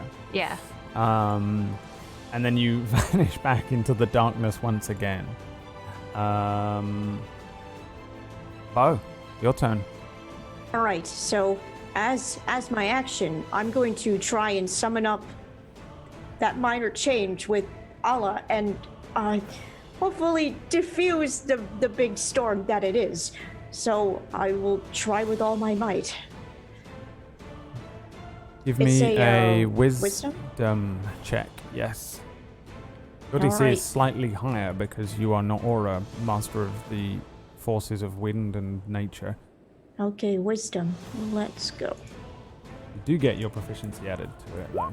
23. Wow, okay. You are, in shit. fact, now Aura, master of the wind and forces of nature. Aura, hand over your dice and your character sheet to Disby Arix. I don't know if she wants it. So I think while this thing is kind of messing around with Toby, between Aura kind of attempting to control this thing, Beau attempting to control this thing, you see it reduce the manifestation of a tornado that you had originally created. It shrinks the version of Symbol that sits as Alar, the kind of hag creature, and then the storm that was brought forth is gone, and it is weaker now. Thank And goodness. smaller, and the storm has dissipated. that is your main action. You still have a bonus action. Yes. I'm gonna try and use this. Holy! Yes, you now have a small amount of control over light as well as water. You have now. This is a reaction, though. So this is it's what a reaction. this is what Tien Shinhan does when and teaches all of them in Dragon Ball when the solar flare move that they do all the time when they go to fight each other and they solar flare and create like a beam, a flashbang. It's a flashbang. So if someone comes to attack you, you can be like, wait, and then just kind of blind them, and then You they get blind them, disadvantage on your roll. And then it gives them disadvantage. That's what amazing. Yeah, that's how that works. You can suddenly flash Okay. like it's a flashbang. You have a flashbang. You just sit in. All right. I'm sorry, that's just a reaction that Beau has now? Yeah. Yes. You can do it. You can do it every time you're at. That's incredible. Well, she Holy has. shit. Beau has 5 of them. That's amazing. He has That's an a good amount one. equal to his charisma modifier, which is 5, and then he gets them all on a long rest. So bear that in mind as well. It's a Still, 5 is a lot. yes, and that's what happens when you are carrying a being of pure light within you. But yeah, it's a reactionary thing. Right. So Okay. yeah, you need to you've got to use something that's a bonus action, not a reaction. Then I will cast Ray of Frost.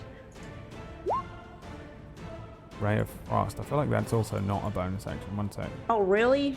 Oh, yeah. I think you might be right. I think your water 1d4 damage. Yeah, one action. That yeah, one what you is can a bonus, do. right? Yeah, your bonus action of control elements would work, Okay. All right. Yeah. which is where we'll you do just that, we'll do launch 1d4 damage at anything you want. So you just roll 1d4. You don't even have to roll for it. Yeah, you just do Oh. the 1d4 that. Damn. Okay. every round. Yeah. All right. We'll do Nice. 3. Yeah, you hook a spike of ice maybe that appears. You manifest the water and launch it forward, and a spike of ice hits this thing. Several daggers hit it. You can move as well if you want, and that Oh brings yeah. us I'm to definitely Suuna's turn. gonna keep my distance from this thing. Yeah. Suuna, your turn.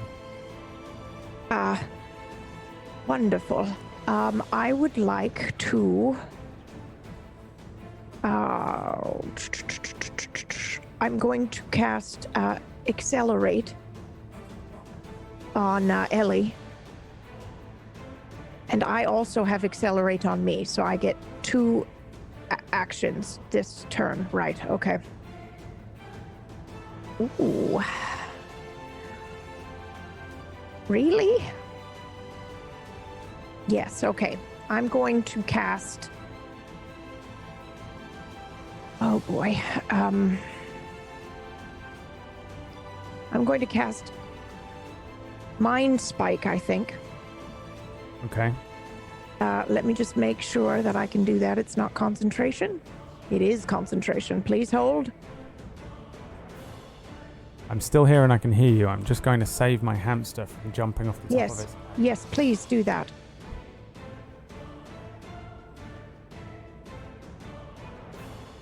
All right, we're gonna do that one. This is insane.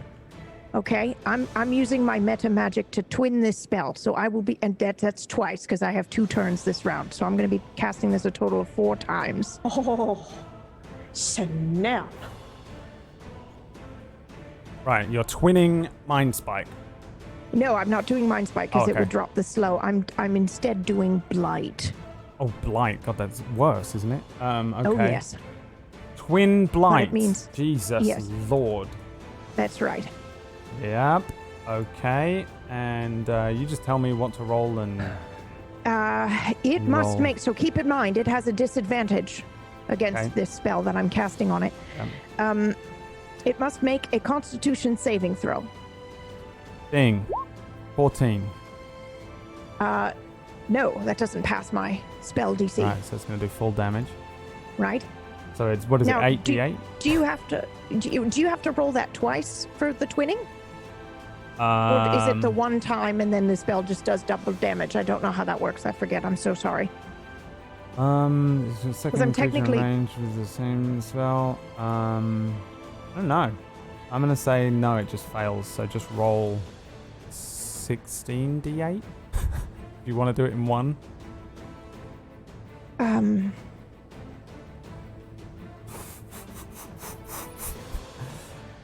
I mean, this is horrific what you do Yes. here. Yes. What Holy do you do? How does it look? I mean, it doesn't kill Symbol outright, but it fucking does a lot of damage. 61 damage. What does it look like? Because I don't think we've ever seen you do anything. We've never quite seen as this before. horrific levels Yes. of. It has to be evocation. Oh, necromancy. It's even worse. It's bad. It's from Daddy Dearest, and that's why I've never used it before. But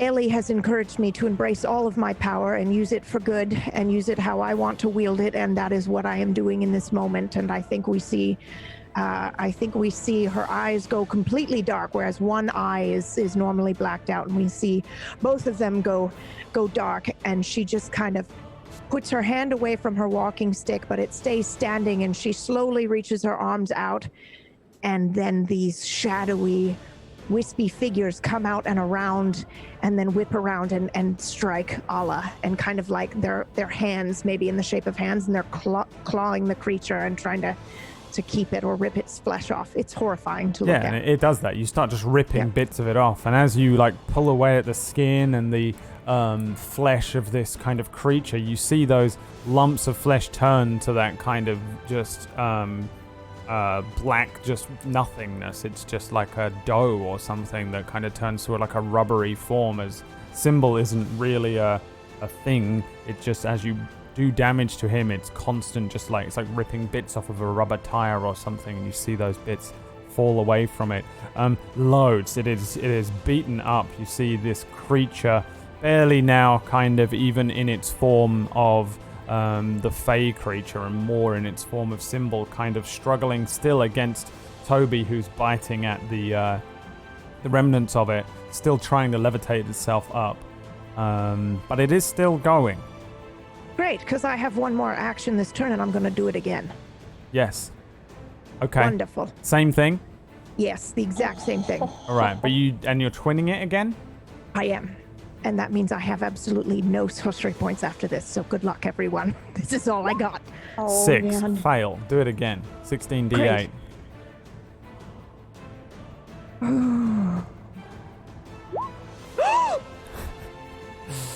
Oh my god, when you thought that the first roll was great, this gets even better. How do you destroy it? With 89. For the record, I had 24 hit points left. So you do 89, wow. 89 damage to Wow, it. you just obliterated it. Yeah. See, this is why Ellie said, embrace the dark side. Embrace your yes. dark side. Yeah, I think we see again, maybe with lightning reflecting in the blackness of her eyes, because she can see so many different possibilities of what they have done, or what its weaknesses are, or what attacks it's going to do next. And she sees that this one does a lot of damage to it, so she does it again, and its hands claw it apart until it is no more. And there's and nothing maybe left of it. Toby is Toby's eating the leftovers. biting bits of it off, Yeah. as I guess he's kind of dismissed as well, because once he has destroyed the thing he needs to destroy, he goes, right? But the first thing that happens after all of this, after it's gone and everything, is Ellie pops out of stealth and then walks over and gives Suuna a hug and says, "See? I knew you had it in you." I am shook. I am shook at the sight, seeing that they are so close now. I definitely hold Ellie in that embrace for just a moment, and I think I'm trembling a little bit, shaking and scared of the power that just came out. There I think is, Ellie would I stay don't there say until I she don't say calms down. anything, but I'm just shaking just a little bit. Yes, we did it, and you're all right, or a Beau. Yeah. Remember, and I think I would whisper to Suuna, just remember, we need to keep them alive. Yeah. And then I would walk away. You hear Deivaki, Ahi even, which is a Freudian slip. It isn't technically Deivaki, but it is also technically Deivaki, so you do with that information what you win. The voice of Ahi says, Order shall be restored. Aura, roll me a d12. Oh no. Oh. Oh, Anyone seen Terminator Okay. 2? No, stop it. no. It's on my list. Are you going to do a podcast episode about it? I think everyone's telling me to watch it, so I think I have to I now. think you have to. Oh no. Oh. What, is Oh, that Just take my bad? dice away Is at this that point. badly? Oh no. Oh, If you If know it's the list. Wait, If it's okay, the then list. stop. I'm replacing it.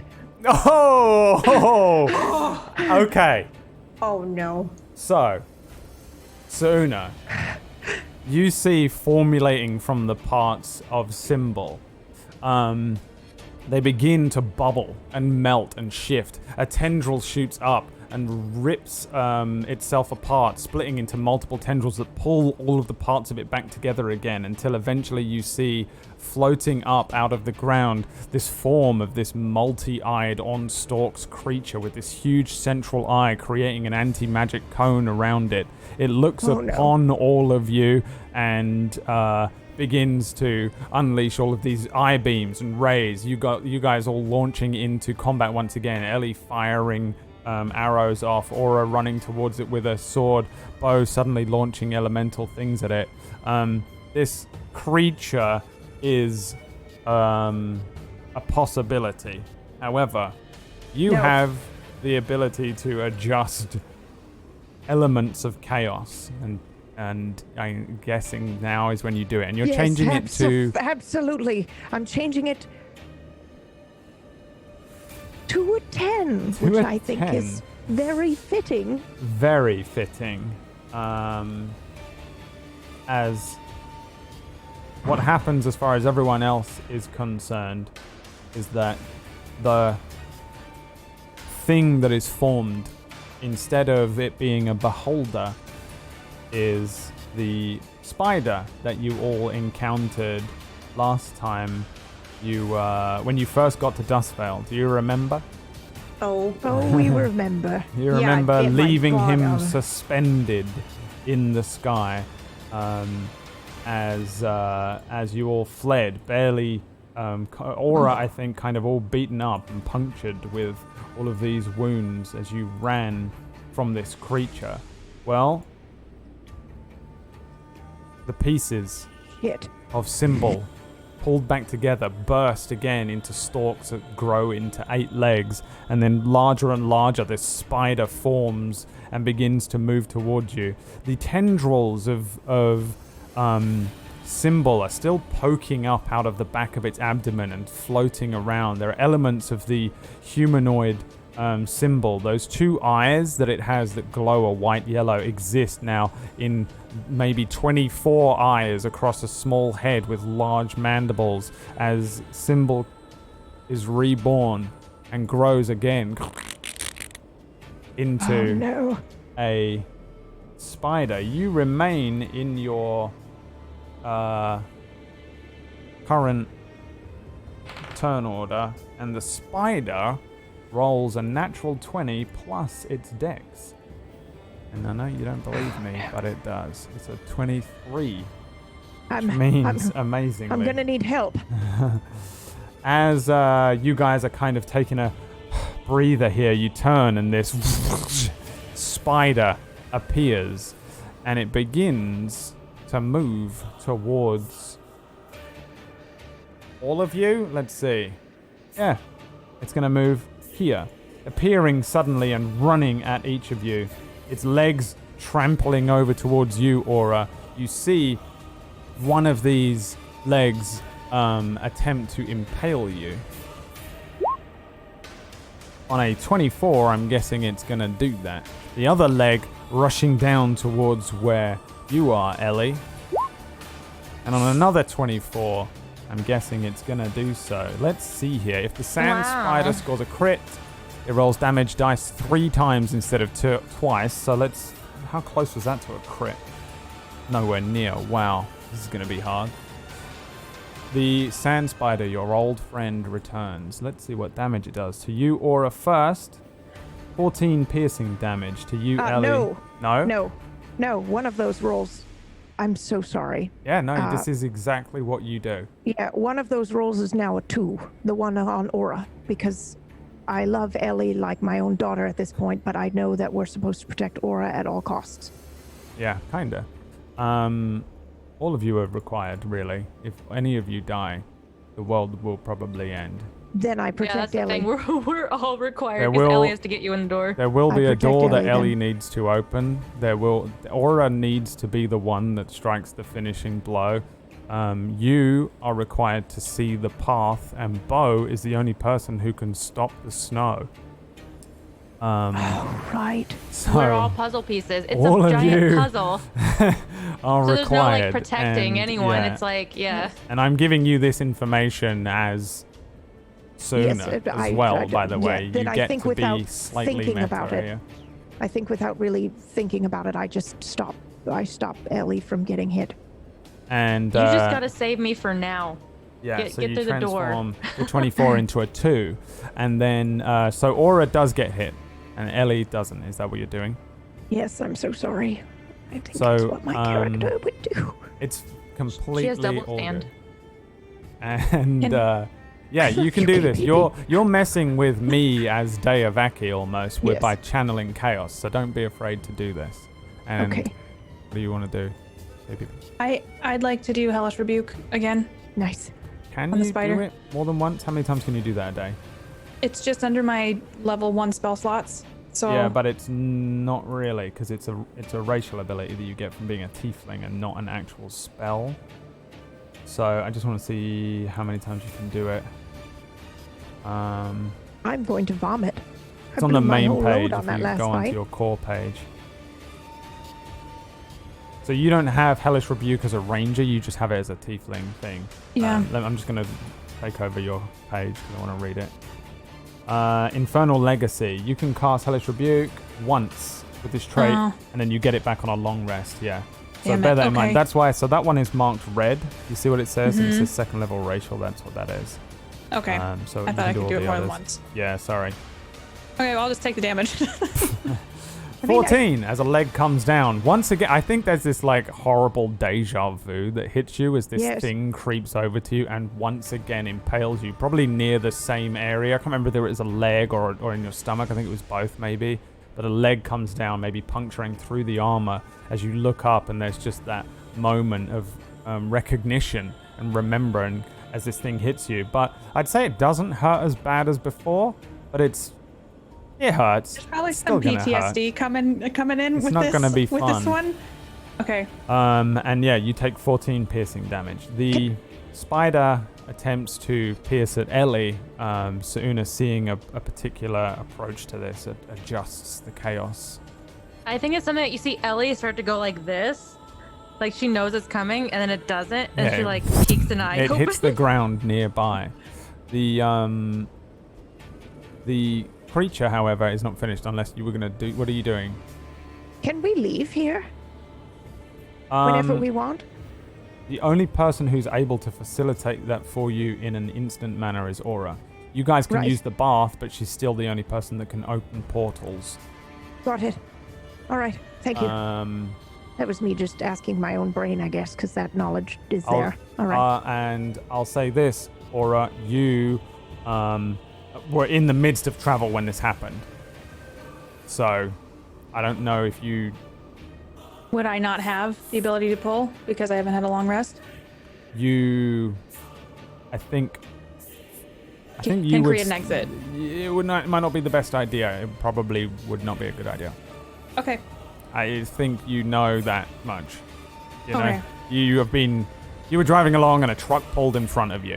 And a bunch of armed spiders jumped out. Basically, it's that kind of a situation in an analogy. Okay. And then the creature tries to bite Ellie. On a 14, though, what was your AC? That is I was looking at my spells. That is a miss. I am 18 armor class. Yeah, boom! This foot comes down. My buckler huge comes up, I think, mandible. at the same time. Yeah, on the buckler. It struggles to bite and snap the buckler before letting go. The creature rears back. The spider is here. You are next, Ellie. Your reaction. I jump immediately. Oh, hold on. This many ways. What? Uh-oh. Hold on. Oh, I jump back. Immediately. I'm gonna have a heart attack, Brad. Just spit it out. What? How are you killing us? What's happening? Would you like hold to on. keep flyby or trade it out for one of the abilities on the Yes. spider at random? Yes, I would like to trade it out. Yep. You have to roll for what you're trading it out for, though. You don't get to pick Okay. this time. What do I roll out of? A D2. Didn't not. Oh, I put it in the wrong chat. In the Zoom window. Sorry. 1. 1. You have spider climb. You can climb difficult surfaces, including upside down on ceilings, without needing to make an ability check. I'm gonna climb all over this guy. I will put it in our thing again, just so Okay. you can check it. So as this thing manifests, you feel a sense of change as the Echo Eye remains on this thing that's still technically alive and is changing and transforming. You feel it transform what ability you are currently harnessing from it as you transform from being able to fly by and escape quickly. You now turn into, Gwen Stacy's Spider Girl, and you can climb up I have stuff. a question. At the beginning of my turn, as I'm moving to like reposition, is there a corpse nearby of the last guy? There is not. This is the corpse. Okay. It reformed, T-1000 style. I would immediately move away, and I don't know if this is an. Did I ever get? I never got to use my accelerate. Did I? Are you It died. disengaging? Am I in range of attack? I was like right here. Yeah. I'm disengaging then. I guess that's this, my bonus action. It doesn't look like it because it's the edge of a circle, but this is Yeah. a thing. Okay. Then I would disengage. Did I ever get to use my accelerate? Because I didn't get another turn because it died. You still got it. You st- You got 2 actions. Okay. Toby's still here, right? Toby is.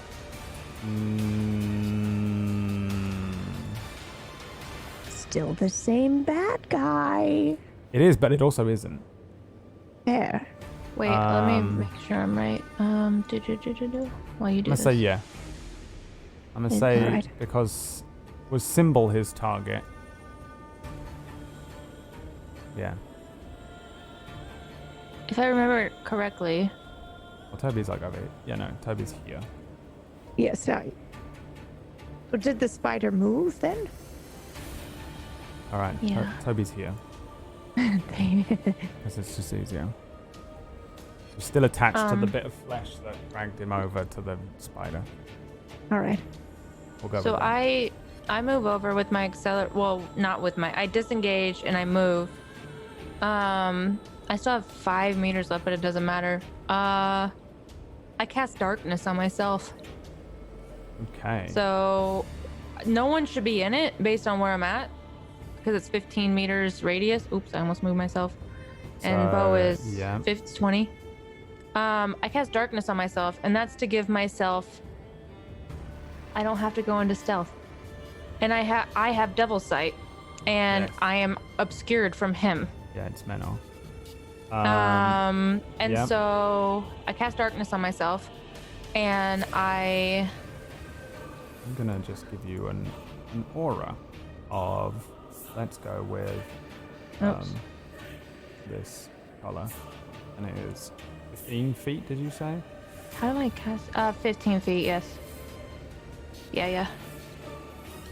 So people, everyone will see like that around me now. I think you just vanish because the thing is, this is completely in darkness. This place that you're in, and then you're gone. There is a darkness spell that drops around you. You literally kind of just vanish into shadow. Yeah. Like a literal And so I cast 15-foot darkness. circle. And then I turn around and I hex. I hex the spider. Hex the spider I hex him. Hex that guy. with the hex spell. Hexer.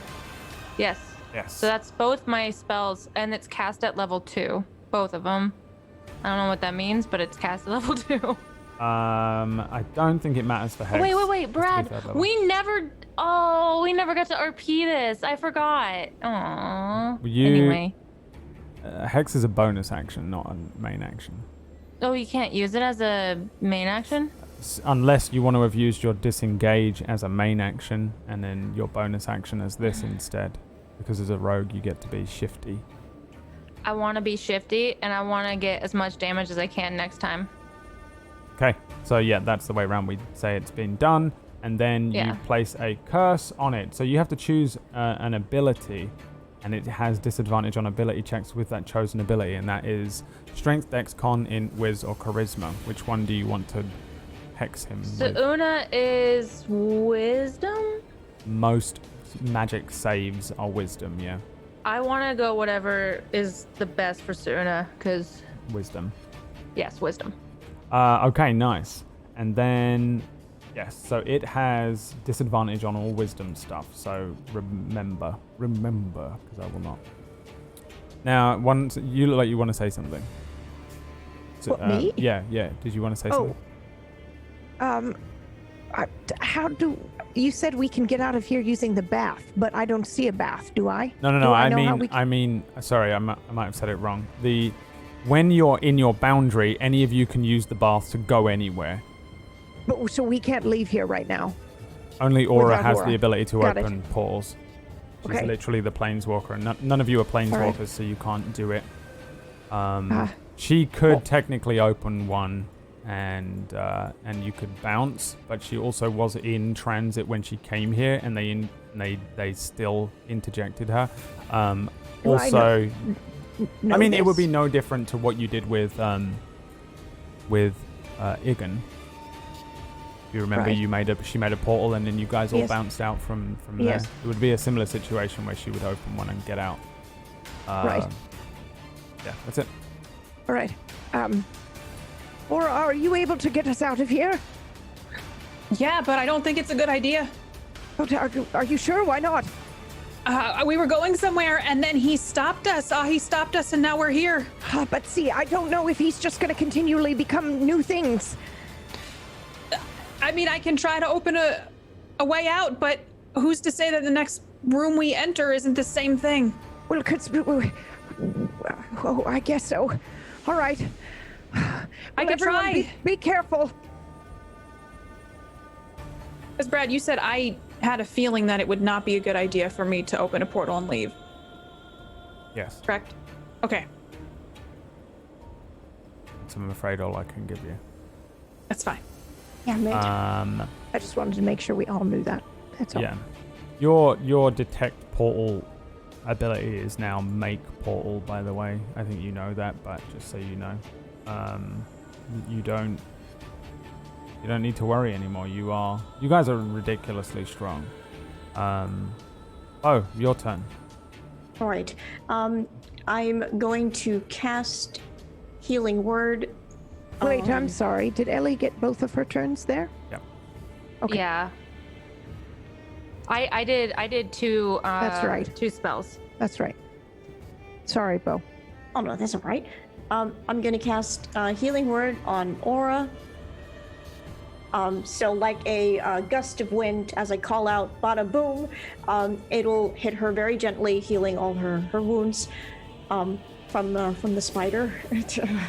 Oh, ate my ass, and I'm going to get my revenge now. Okay, this is not funny.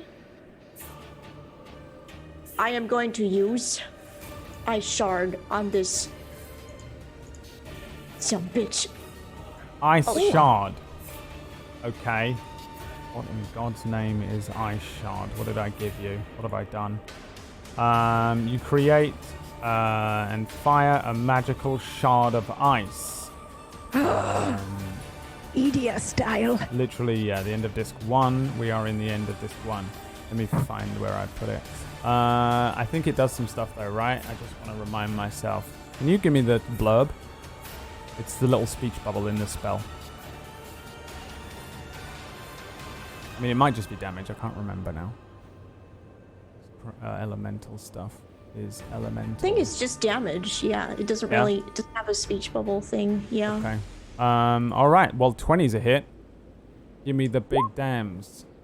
Oh, and because I am a master of ice, I can deal an extra 1d6 So that's an 8. Oh, nice. And yeah, I guess that would be it. All right. All right. So, you deal.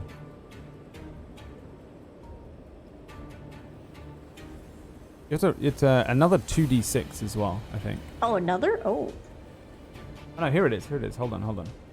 On a hit, it takes 1d8 cold damage and suffers an additional effect determined by the type of ice shard used. You can choose one type of ice shard from the list below. One, two. So can you see on your sheet, if you scroll down, you'll see 1, deadly, distracting, freezing, mage bane, and slowing. Oh, there. Oh, wow.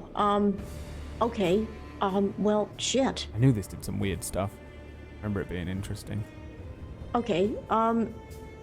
Definitely Mage Bane. The creature has disadvantage on saving throws made to maintain concentration. That's concentration, so that's to hold its spells okay, up, and it's a spider, so it probably doesn't cast spells, just to give you some... Okay. Well then, slowing, for sure. Okay, so... is reduced to 10 feet. Yes. Until the start of your next turn. Oh, there's wounding as well. I see. There's a 6th one. Sorry. Okay. There's that. Well, oh, there is. There is. All right. Going with slowing. Yep. Going with slowing. Slowed it down. Yes. So you deal the damage, and then you slow him, which is not as effective as your big bad slow move, by the way, Suuna. But it does reduce how he can move. It kind of.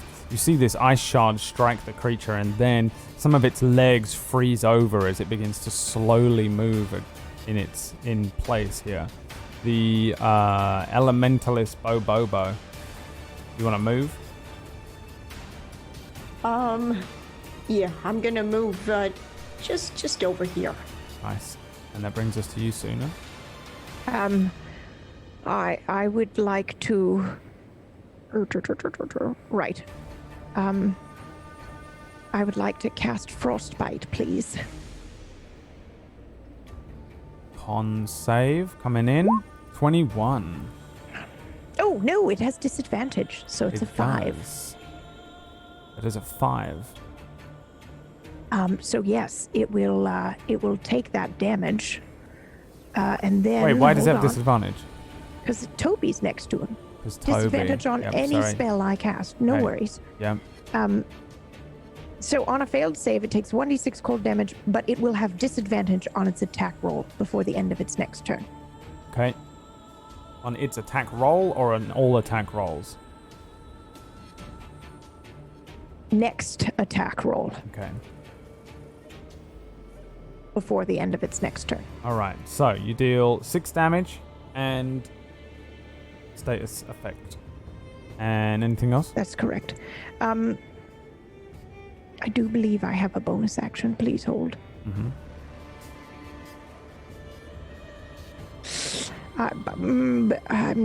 I'm not going to use it at the moment. Okay. Right. Brings us to Aura. You want to move, Suuna? Oh yes, very much so. Aura, there's a giant the spider here that hell has away just from me. opened up a nice wound on your body, stomach, probably. I think that was where the other one was. All right, when you... Oh, Toby's there. Okay, Don't worry about Toby. He'll be fine. now, when you say we're in a void of blackness, is there a distinct ground and ceiling? Or is it just kind of black everywhere? There's what feels like a distinct ground. Yeah. Okay. I'm going to move away. Are you disengaging or are you just moving away from it? Well, do I still have Zephyr Strike? Because... I guess. Let's see. Zephyr Strike is a concentration spell. Yeah? Yep. You haven't done another one, so yeah, I'd say so. You were still in combat, so yeah. Okay. So I'm going to run away and I'm going to cast Spike Growth. Which is concentration. Okay, well then, I think most of my spells are sadly concentration. Yeah, the bane of being a ranger. Then I'm going... God, this one doesn't say if it's a kind of spell this is. So I have to...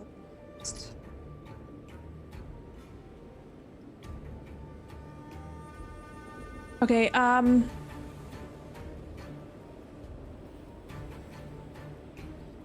is mirror image, is that one concentration? It doesn't What say is on me. that? That Everyone's sounds lovely. confused now. I was trying to do it But she's without a actually saying it ranger. aloud. How can she but do mirror image? It is not concentration. okay. I'm going to do mirror image instead. And because I noticed with the last creature as well as with the spider that they're coming to me, I want to make 2 of me. Yes. You actually make 3. So clever. I can make 3. I want 3 of me. Yeah. 3 Like in illusory Guild Wars. duplicates of yourself appear in your space. You just... There are now 3 of you standing there. Until the spell ends, which is 1 minute. The duplicates move with you, mimic your actions, shifting positions as if it's just a copy of you. Every time you are targeted with an attack, you roll a d20, and then it determines based on your roll which if one of your shadow clones is hit, basically. Okay. That's amazing. How does it look? What do? Do you do anything crazy? I run away from this spider with this giant wound, and I do like...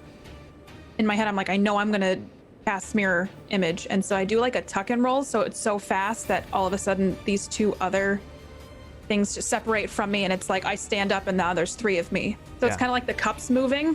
Yes. And all of a sudden something fast happened and now there's more of me. Yeah. And it's crazy looking. I definitely do a double take since you do that right next to me, and I think I see 6 or 12 or maybe even 18 of you because it's all different possibilities of what you might be doing, and I think I'm just what? And I look over at Suuna and wink, and then we all wink back at her. All right. One waves. All right. That's your main action. You still have a bonus action, I think, right? Yeah. Yeah. If you have anything on bonus actions, I don't know what you... I honestly have no idea what you guys can do anymore. You're so broken and powerful.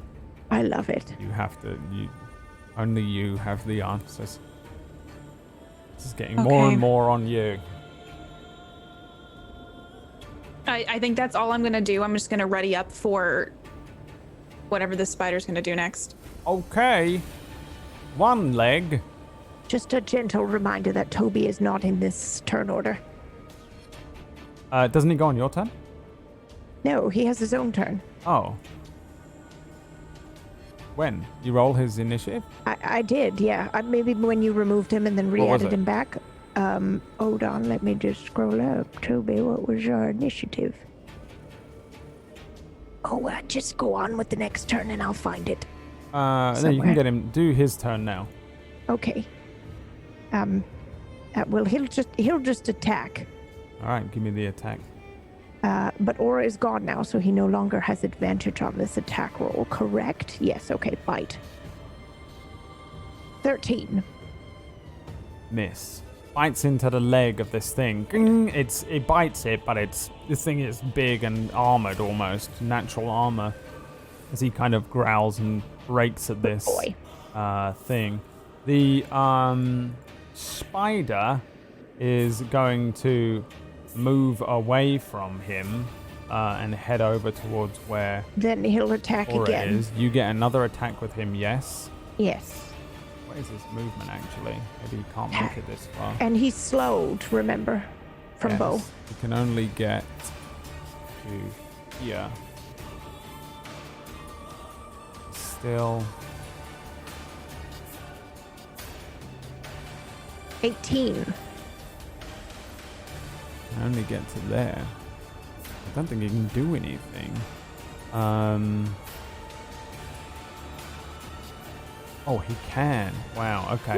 An 18 is a hit. Give me... Oh, wait, no, I need to give you a con save, a strength save.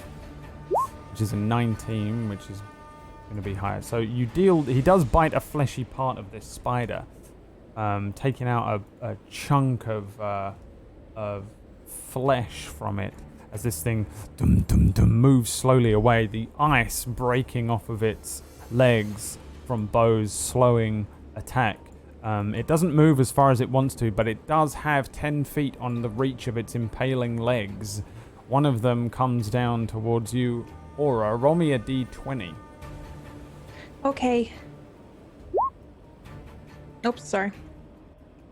It also has disadvantage, so it's Doesn't matter right now, I don't think. Roll a d20 to determine whether the attack instead targets one of your duplicates. If you have 3, you must roll a 6 or higher. And you rolled a 10. 10. So this leg comes down and it hits a duplicate, disappearing instantly. Just the illusion of this aura vanishing. Another leg comes down. Roll another d20. Okay. But are the duplicates disappearing? Yes. It just deletes one. So then wouldn't the first attack that had disadvantage not hit a duplicate at all, letting her keep one? Why? Because it had disadvantage on the attack. No, it doesn't. It doesn't let her keep It's the just duplicate? roll a d20 to determine whether it targets one of your duplicates instead of you. I that's see. all And it there's no Don't think it has the same AC, no. AC, all right. Oh no, That's and unfortunate. duplicate's AC it equals 10 plus your dex modifier. You're right. I'm just completely unable to read today. That's all right. You're on like 4 hours of sleep over the past 4 days, It's so I don't... mental how little sleep I've had, and also I just don't know the rules or care anymore because the We're all mortals learning together. doesn't. No. Oh. This is canonical. Right, I'm sorry. The universe is wobbling on a spinning wheel thing. What's that called? A dreidel. A dreidel, yes. The universe is a dreidel and it's wobbling because somebody set off a machine that messed with the fabric of everything. Whatever. I don't know. That person's fine. Before now, I had no excuse not to know the rules, but now that's the canonical reason for why stuff keeps happening weird. So, actually, good shout, PB. A 15 Just trying to save Aura's illusion. is AC plus your dex modifier. What is your 10 plus It's your dex still modifier? probably gonna hit her, yeah. And Aura's dex modifier is... What's your dex modifier? It's the number plus 3? 3? My dex modifier, where would that be? It's the dex score. It's the bigger number, as in literally like the biggest sized number, not the higher number. On dexterity on the left of your sheet. Oh, okay. I think it's a it... 3? I think it's a 3, yeah. Or the higher number, it's 16. Yep, no, 3. 3 is Okay. your dex modifier. That's what you would... So the thing with playing on Roll20 is it does all the heavy lifting for you. If we were playing with a pen and paper, you would roll a d20 and then be adding your modifiers to it. But Roll20 does it all, so we learn this weird Thank way Pete. of doing stuff. So, the AC of these things is 13. So actually the So it first one still still hits. happens. Yeah. Yeah. The second leg coming in, a 14 would still be targeting a second one. On an 18, it's still going to hit it. A second one, the second leg comes down and hits another duplicate. There's now you and one other duplicate as this thing attempts to bite you. And on a 22, roll me another d20. See, it feels horrible to lose all those duplicates, right? But really, all of these attacks would have hit you otherwise. So it's actually the best thing you could ever have done in that moment. A 15, it means it still hits the final duplicate and it boom bites the final duplicate, and now you remain just the spider, 2 legs either side of you, and these mandibles looking down at you as those horrible eyes which are glowing bear down on you once again. You are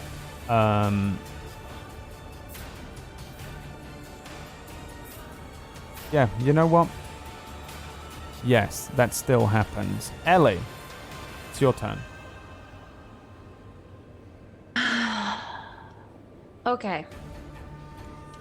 I do this thing. It's very magical. Actually, wait. Can I do anything else? What was the ability I got from the spider again? You linked it to me, right? You're Spider-Man. climb. Spider-Man. Climb. That's not gonna use. You can climb up walls. Cost us. You can create a wall. And You can climb up if you want. Holy shit. you can what? You can could create a wall to then climb up climb because up. you can summon minor changes in surroundings. Remember, you have the bonus skill, all of you, while you're in this fight right now. That's insanity. You have. Never mind. Sorry. Would that climb out of my darkness? It's just you can make whatever you want here. You have a limited influence over your surroundings, but it does cost you an action to do it. Okay. I'm making sure that I can do all that. It's too late to pass on my Hexblade's curse too, right? Because I wasted a turn, or not wasted, but skipped a turn doing that. If target dies, you gain hit points equal to that. You didn't do it though, right? I did Hexblade on the last target, yes. First one. Then it's still on this thing. This is still Symbol. Oh, okay. So it's still on. Okay, I'm just making Symbol's sure. got some bullshit going on here. Listen, but I it's still gotta the make sure same I do creature. everything. Yeah, he's basically just dying and then reforming into a new form. So Terrifying. Into the first form we ever faced ever. Yeah, he doesn't. He doesn't die. But you've killed the first form, and now he's reformed into his second form. Which terrifies me. Just throwing it out there, because he has like 12 of them or 14 of them. I am going to I'm do what sweating. I do best. An Eldritch Blast. Times that is 2. a hit, and that one is a hit too. And so those both are hits, and then that is an extra. I wrote it somewhere. Where did I write it? Give me all the damage. 1d6. What is hex? Sorry, my cat keeps jumping up. And you want Hex or Hex Blades? I was talking about hex that specific time. 1d6, and that is that 1d6 for each. You did an extra whenever you hit with an attack. Yep, for each. Wow, that's unfortunate. You also have Hexblade's Curse well, on, so that sorry. does whatever extra Hexblade's Curse does. Okay, Or do you lose Hexblade's curse. for something. I did 1d7 that time. I don't know if that matters. If cursed, are either of these close to a natural 20? Any of 20? what? Either of these, 24. Is that close to nat 20? It's an 18. What's my- You rolled an 18 and a 17. Okay, because if it's a 19, it becomes a natural 20. That's why I'm asking. Oh, right. Okay. Yeah, no, it was an 18. Yeah. You hover over Okay. the 24. It says 18 plus 3 plus 3. Oh, okay. Sorry, I never saw that. All good. I rolled You 20. gain. I think it automatically adds because it's like you gain your proficiency bonus when you have hex. Oh yeah, so Blades you Curse, have the proficiency bonus, which is 3. which you got from an invocation. You get Yeah. the 1, the 5, so 18, 25 damage in total. 25. 25 That's including the damage. proficiency of like You- 3 each. Also get sneak attack. Now I Oh. know what you're thinking. He's not standing next to Aura. Well, he did some bullshit on his turn, so you get to do some bullshit here. I'm gonna do some bullshit because you let me do it. Yep. All good. Best response You're I've ever welcome. heard. Thank Someone will be on the YouTube comments and you'll figure out what he did wrong on his turn in the YouTube comments. And then, yeah, you can still move. You still have movement.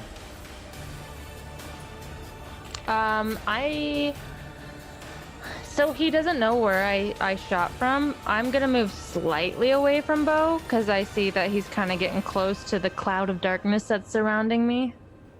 Yes. And that's about it. I don't need to go into stealth or anything, so. All right. That brings us to Babo. All right. I'm gonna give this guy a harder time by casting blindness, so he can't see, and Nice. hopefully he can't make the roll. Yes. Well done. Let's well see done. though. He has to Well done. con save it first. On an Yes. 11, that's a fail. You fail. So he becomes blinded. The darkness appearing in front of all of those eyes, blotting out the kind of white yellow light that comes from Symbol's core. And, yep, you blind him. You still have a bonus action. All right. Well, first, that's what you get for biting off my butt implant. That costed a lot.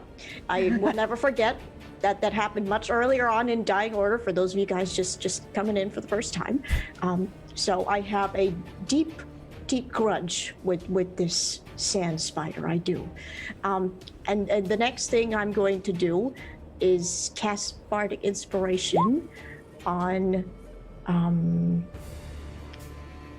You know what? I'll do it on Suuna.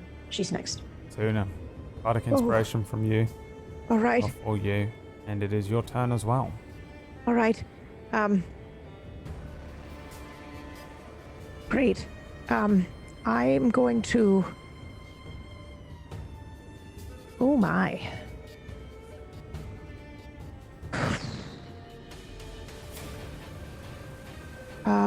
So sorry. Fuck.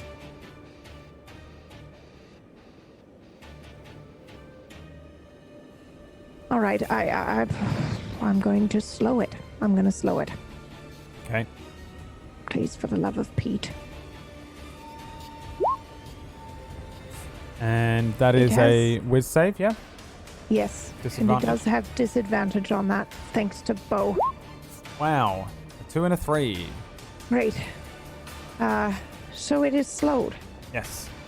Slow it down, reducing Yep. its AC and all the other bullshit that comes with it. And that is your main action. Still have a bonus action and movement.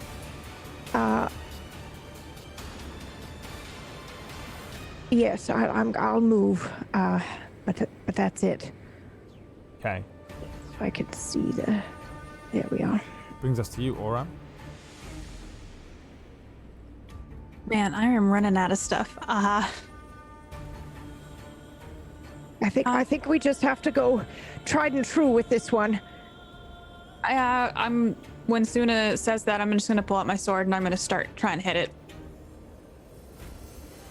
Okay. Yeah, you have to move closer to it a little bit, but yes. I got it. I moved in. All right. You Closer get to extra it. attacks, so you can roll twice. Okay. Keep in mind it has a -2 to its AC right now. Okay. 12. Wow, 12 is a miss. Okay, and then I'm gonna swing again. Oh my god. Wow. Hold on. This cannot be right. What is wrong with her sheet? You rolled a 6 and then a 5. Yep, well, there's nothing wrong with the sheet then. It's unfortunate. You pull the sword out. The sword is brand new, remember? It looks brand new. Like this thing has just been forged.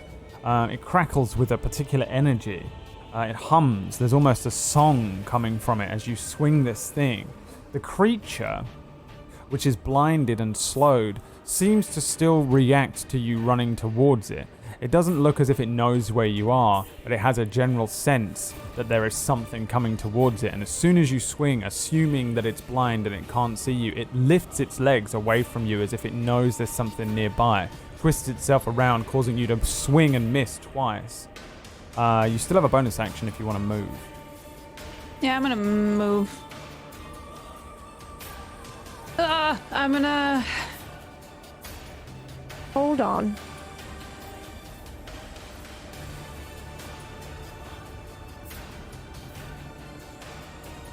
Does blind give her advantage? No.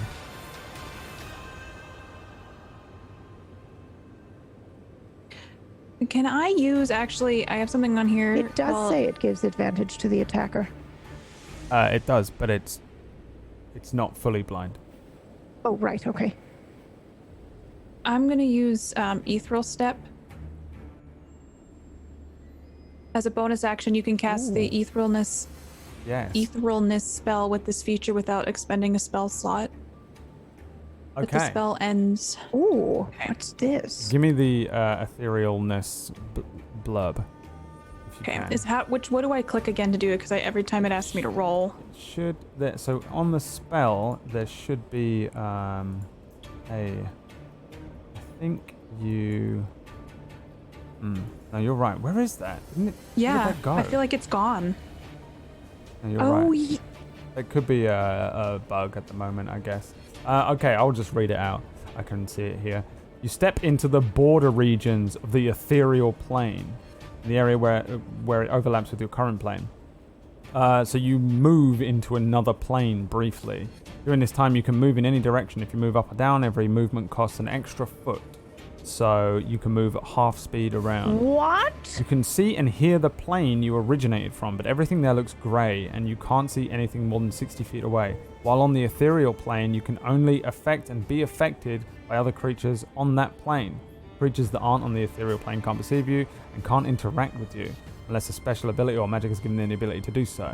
You ignore all objects and effects that aren't on the ethereal plane, allowing you to move through objects you perceive on the plane you originated from. When the spell ends, you immediately return to the plane you originated from in the spot you currently occupy. If you occupy the same spot as a solid object, you're immediately shunted to the nearest unoccupied space. So you have this on it's not the full spell. Let me just double check how it works. I check in here. You can do it as a bonus action. You can do it without expending a spell slot, and it ends at the end of the current turn. Once you use this feature, you can't use it again. Okay? So you can vanish and move and come back. Okay, I'm gonna send you a quick message about what I'd like to do. Yep. And Do you it. tell me if That's incredible. The Planeswalker exists. Where are you sending I don't it? know. Yeah, sorry, I had to type it out. I put on Zoom. I'm gonna say 100% yes. Okay, That's what I'm gonna do. So cool. Yep. All right. Okay, Let's that's say what you my plan is. do that. So for everyone else, Aura just vanishes. Aura, everything appears to you as grey for a moment. You begin to move. Bringing us to Toby's turn. Toby runs forward as if to rescue and Aura, but then Aura's gone, and maybe he's confused for a second, and then he just bites the spider right on the leg. All right, give me He's that a good attack boy. roll. Good boy, Toby. But his boy. Bite the shit out of him. 13 is a hit. Well done, Toby. 10 more piercing. 10. Now it Piercing also needs to damage. do a strength saving throw. Yes. That is a 10. It fails, Yes. so it is knocked prone. Toby gets him. You pull Like one, the like the hound he is. creature appears and it kind of drags the creature down. This spider being dragged downwards by this dog, knocking the creature prone again. However, it is Right. the creature's turn next, and it stands up, but it's slowed, so it can't move any more than that. So, dragging him down, stands back up. That's the end of its movement. The spider, seeing nothing around it, doesn't know what else to do, I guess, other than try and bite Toby. She will do. Wow, and a crit. Oh, yes. Well, that's Ow. 17 plus 6. And you have to give me a con save. Okay. As Let me Toby. do that first. Yes. 5 is a 5. fail, so it takes another 17. Can you give me the total on that, Bradley? 17 I plus can't do math. 17 is 49. Plus Oh, 6 Toby's dead. is 42. No, I don't know. 17 is 10, Oh. 20, 7, 25. Toby's dead. Anything over 26. Okay, yeah, he bites him out of existence. Oh, Yep. and Toby just disappears into smoke. Gone. Toby is not dead, by the way. It just banishes him from this realm as this spider bites Toby away. Is The- Toby with me now? Toby Good boy, goes Toby, to good the boy. Shadowfell, I think. Where does he come from? Yes. Yeah. He comes from somewhere way worse than the ethereal plane. The ethereal plane to you, by the way, just looks like looks like space but with clouds. Is kind of the It's so quickest way to awesome. describe it. And You better do the Omni/Aura, or I'm gonna have a heart attack. I don't know what that is. the It's the best spider thing ends ever. its turn, does a whiz save, A 19. Does that break its slowed? It has disadvantage on wisdom saving throws, does it not? It does. So that's a 9. And that is the hex. And that is that. And the blindness remains for how long? Okay, I will find out. Oh, sorry. Yeah. Okay. Obi, no, I spaced out just a bit. That's all right.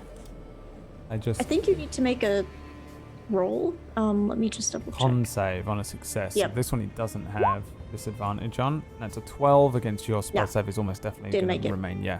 Okay, so it remains blinded. But it does seem to be generally aware of things around it. I will give you that much. Not as aware as if it's looking, but it's most certainly. It seems to be. It seems to have an understanding of its surroundings regardless of the blindness. It can't move. That's the end of its turn. It's Ellie's turn. My turn. Yeah. I run up. I run. In my darkness. Temporarily. Ooh, wait. Hold on. Let's see how long this takes.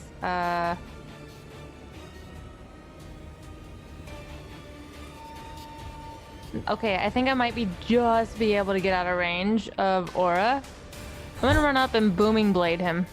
Okay, yeah. Give me all of the stuff.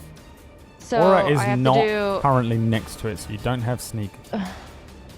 Or do you? Because it doesn't I know do where because the I'm in darkness. fuck you are. Yeah, you know what? I'll say yeah, you do.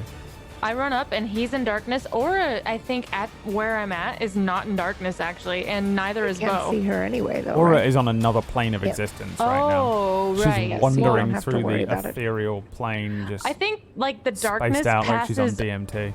The darkness passes over Beau, and then keeps going. Yeah, it's like yeah, this yeah. dark cloud. There's like a moment, Beau, where everything, you go blind for a second and then it passes. 25 is definitely a hit. Is a Constitution saving throw, which is a fail. So you get the D10 poison, you get the sneak attack, Oh, you get yes! the damage, you get the extra 2d8 Go, from the Ellie, booming go! blade. There's that. There is the sneak attack, and the 2d8.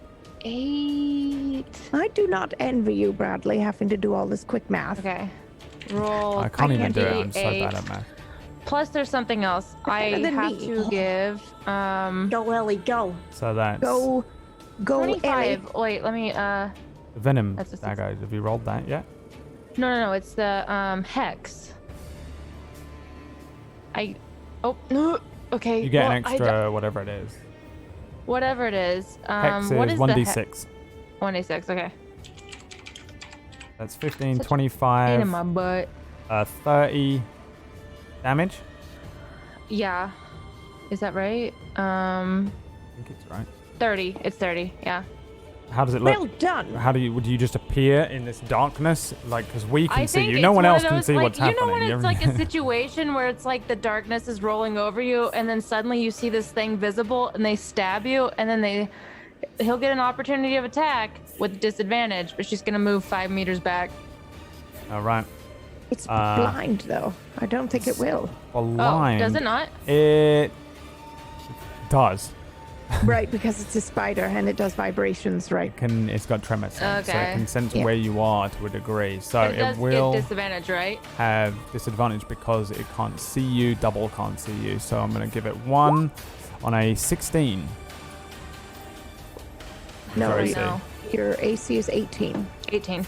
18, yeah. So a leg launches out. It's pretty close. I think but it's you, really close to, and Ellie's Yeah. like, oh, that was a little too close. yeah, it does like the whoa thing. And yeah, then that brings us to Beau. All right. I'm going to cast Ray of Frost. Oh, is that going to make it? That's a 10. 10 is a miss.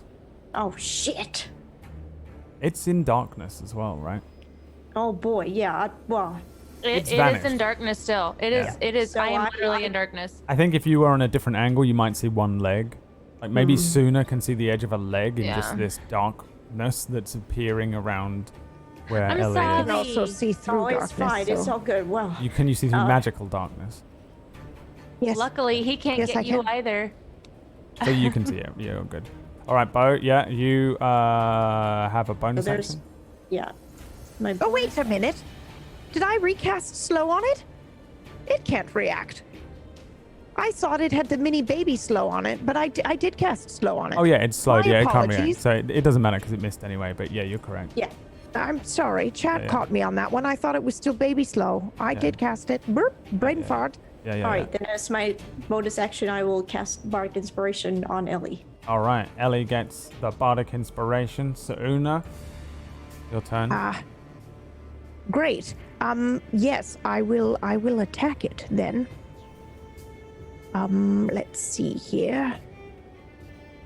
What can I do that won't destroy? Ooh, let's do that one. Hold on. No, not so much. Okay, I'd like to do Frostbite again, I think. Frostbite. Con save. That's right. 15. It does not make it. Okay, so it takes 7 damage, but more importantly, it has disadvantage on its next attack. Okay. And that is yep, okay. And that's really all I can do right now. Alright. Alright. Yes. I shit you not, it has 1 HP. Are you serious? I'm not kidding. You can Okay. check my math on it. It started with 105. I don't think I fucked it up, but it's on 1. Okay, so You I messaged Brad. And I am going to move through the ethereal plane inside of the spider with my sword out, and then come back into the plane and kill it from the inside. Yes! you- Holy shit! You gotta give me an attack roll. You have advantage. Okay. I'm scared. All right, I got advantage with my great sword. It's gonna be fine. An 18. Yes! You get extra attack as well. Do you want to roll another one? Oh, I sure do. Do it. Right, for remember, flair. it's slowed, so it is a -2 AC. Okay, another advantage or no? Yes. Okay. There's no idea you're about to appear. 22 and an 18. All right, do you want to roll the damage for fun? Yes. Yeah. And then describe to me how you kill Symbol permanently? Oh, I am moving through this plane. It's the first time I've been in here, and I just realized I'm gonna try to kill this thing from its source. Like I can get inside of it.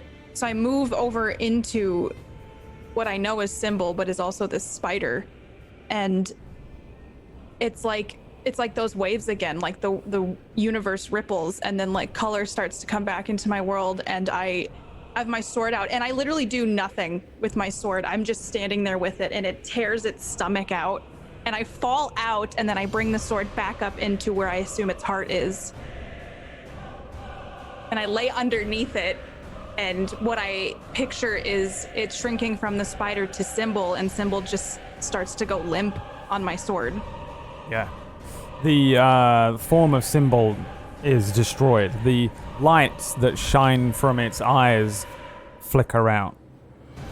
The construct of Symbol is destroyed permanently.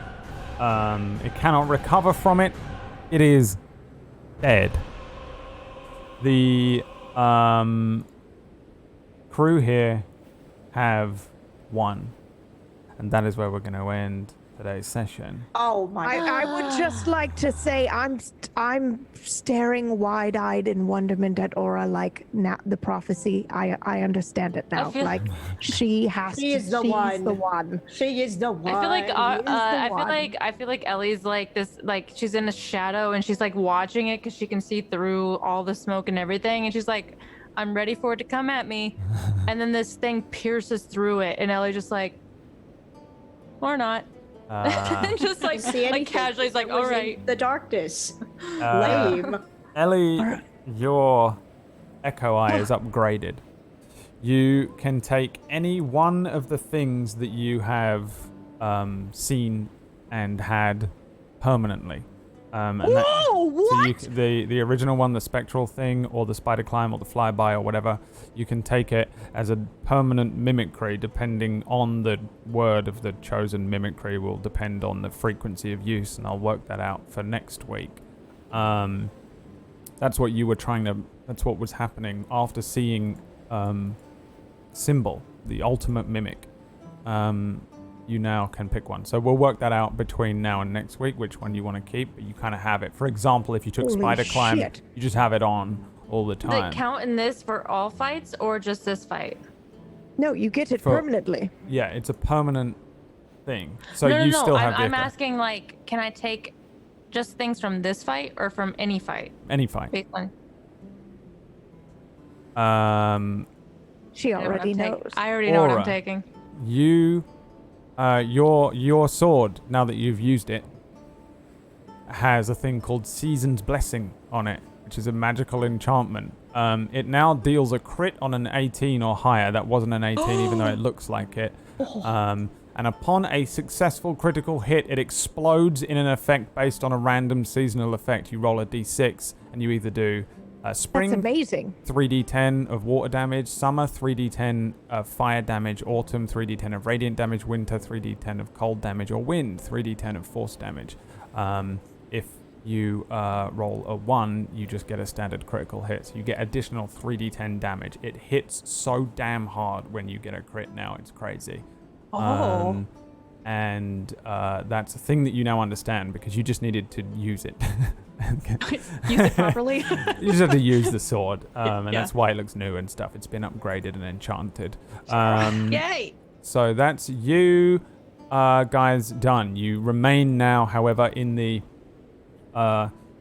place between worlds, and you can decide where to go and what to do next time. Next Sunday. We are at time here. I'm over time. I've got to go and do a shift of night nursing for a rat. And that doesn't make sense, probably, to a lot of people. But here we are. The gang will return next time as we are gearing up towards the final stretch. Well, actually, I think the next episode is called The Road to Deavaki, so there's almost no way that you can... That's how I titled it myself, which is the final part in my whole set of notes. Oh, man. Is the final chapter, kinda. Well, yeah, sort of. We'll see how it goes. The crew... it's not fully over, but you are really gearing up to the end. You guys are so unbelievably broken on purpose. Yes. Just, I I know imagine that this it's end fight is a going to be lot pretty of horrific. madness and wobbly, and it's so unbalanced. And you've always been a little unbalanced, but now you're like purposely bloated with power as you're just kicking down doors and showing up at God's house like, let's go. And that's probably what we'll see coming up to the final episodes. We'll do a quick round of shout outs, and people can come and question you in the week about what's going on and things and see what you're up to. We'll start with the ridiculous ending kill. Or I shit you not, it was 1 HP. I was sitting there because I knew that you wanted to do a cool re-entrance, and I was like, they're probably going to kill it before she comes back, and she's going to just I appear know. like, and it's already dead. Yeah, And I had a feeling that might happen. It was on 8, and then you dealt the 7 to it. And it made me laugh a lot. I was like, all right, you just have to hit. That's all you've got to do. All right, and you did. So you got a fucking cool ending. And also, like, the ultimate own back of all the things to roll for. You rolled for a spider, the sand spider again. Yeah. The one from that. we had to run from in the beginning. So I I think kind of like that though because it Yeah. was like the beginning and the end. Yeah, It that was. works out really And I randomly, just- and I put it in there because I thought, if they roll that one, that'd be funny, but I wasn't Yeah. sure. just to throw that out there, because I saw chat saying that I chose it randomly. I didn't. I had pre-rolled Yes. a 2 or a 10, so we would have fought the same creature again or go with the sand spider. So Una has the wizard's portent ability, the divination school of wizardry portent ability, and not only that, but she has it per session, not per long rest. So every session she rolls 2 dice. She can change any 2 rolls basically to whatever dice she's rolled But there. it's So she can just, it switch was a them out. random, yeah, it was destiny that we So got to you're all a mix and match of like crazy stuff. We have a multi-class rogue warlock. We have a chronomancy, divination, wizard, sorcerer, a chronomancy. You have wizard spells you as can't well. you can't undersell the ranger. sorcerer. You... We have a divination Palpatine sorcerer. yeah, which now You can't undersell has that. the blood of demons and gods. That's right. We have an Fully elemental master, bard, with cleric abilities. So it's the most hacked I've ever hacked 5e, and it's ridiculous. Like even I feel a little sick at what I've done. The D&D aficionados out there are just doing the look how they massacred my boy thing, and I'm with you. I'm on your side. I but almost trust feel me, like you did it for sense. story though. Like He you did it on like purpose, that was yeah, our for sure. purpose. You It's- know, like our purpose was to become gods. It wasn't to Literally, like be yeah. like It's all about power. When we finish this, I will reveal to you the only thing I wrote in the first 4 lines I wrote in my notes before I wrote anything else about this a year ago, and you'll probably see how it goes and stuff. But we'll get into all the themes and all my bullshit that no one cares about eventually. I care. But Yeah, I do. I'm doing it on purpose. It's obvious, and also I also kind of like that it's kind of a meme that I do this anyway. Even when I'm trying to play by the rules, I still end up breaking my players' characters with gifts of, oh It yeah, you makes want the us Buster feel Sword? Get it? awesome. Yeah. Oh, you want a gunblade? Fuck yeah, go for it. So I can't help it. I just enjoy doing it. I'm a big fan of it. So yeah. Anyway, what was I saying? KPP, go. Hi, I'm Katie Peters Plays. I played Aura for you today. I messaged Brad and I was like, can I appear inside of it and kill it from, or not kill it from, I was careful to not say that because I was like, I might not kill it. Yeah, but So the universe, at least the dice was in favor for that last today. little bit, yeah. That was fun. Yeah. But it's always fun to RP with all of you guys. I'm glad we were able, I like the fighting in D&D. I think it's fun, even though it can be kind of stressful. So I'm actually very relieved that Symbol is dead. I've wanted Symbol to be dead for a long time. So, yeah. he's a stressful being, and I'm glad he's gone. Right, But yeah. I kept thinking like, how is Brad gonna let us go to them? Like, so What do you mean? Go Yeah. to where? go to where Aura and Beau were. yeah, Oh, right, yeah. Well, you just had mastery over your boundary, because I actually realized that as well myself. I was like, oh, they can't get there. They're done. And then I remembered that you have your own portal thing that you can use, which is luckily some lore I wrote in at the beginning. You can't ever get back there, though. That's the funny thing. I do think it is fitting, again, that Aura got the finishing blow because It's perfect. because Suuna and Ellie now know, because of Suuna, that Aura is the key, and like Ellie only has to do a certain thing to get to a point, and then like she's done. Yeah. So even Ellie's like, oh shit, we got to keep these two alive. Yeah? Yeah. Yeah. And so it's like that. I'll go all out, but also I have to stay alive because I still have my job. Or, It was like watching that transformation moment, you know, where you're like, you can do it. And then she just, because we've never seen anything like this before either Yeah. with her. She just teleports out of the plane of existence and then like inside, she bursts out of this spider. Like, yeah, she how probably did looks that like happen? Lion-O from Thundercats think- or yeah. whatever when she appeared. She's just like gone, and then and she made like 3 copies of herself, and then It was Menno, it's yeah. like, you know, we've been gone for 2 weeks. All of a sudden, you're like do this. that yet either. Like we don't have you guys, We've been Yeah. sharing heart to hearts in Yeah, the we desert. feel like it's only been 2 weeks. How the hell are you able to do that shit? yeah. And then, well, I like it because like Ellie's sitting right there, like 5 meters away, like, oh man, this thing could come at me at any moment, and then the sword just pierces through right in front of her, and she's like, never mind, no, it won't. Yeah, and from an So in-character perspective, for at least Beau, Ellie, and I guess Aura, if you've worked it out, but Ellie specifically, she doesn't know all the stuff that Suuna knows, but she does know that like Aura needs to be the one that to chop off I don't know Devaki's that yet. head or whatever. No, No, I you guess don't. Yeah. Yeah. But I mean, that's what I No, it's guess just you've what got we plenty know. to discuss next week. On the road. In day yeah, of as you figure out where you're going to go, what you're going to do, and what you've Well, the each first thing we're encountered. gonna do, 'Cause you've been hopefully, split for a little while. is rest because I'm spent. And I need my Echo Eye back. I'm assuming you're Yeah, going to we go need to and rest. have a little lay down in the only Have a little nap. in the panic room of your own boundary for a little while.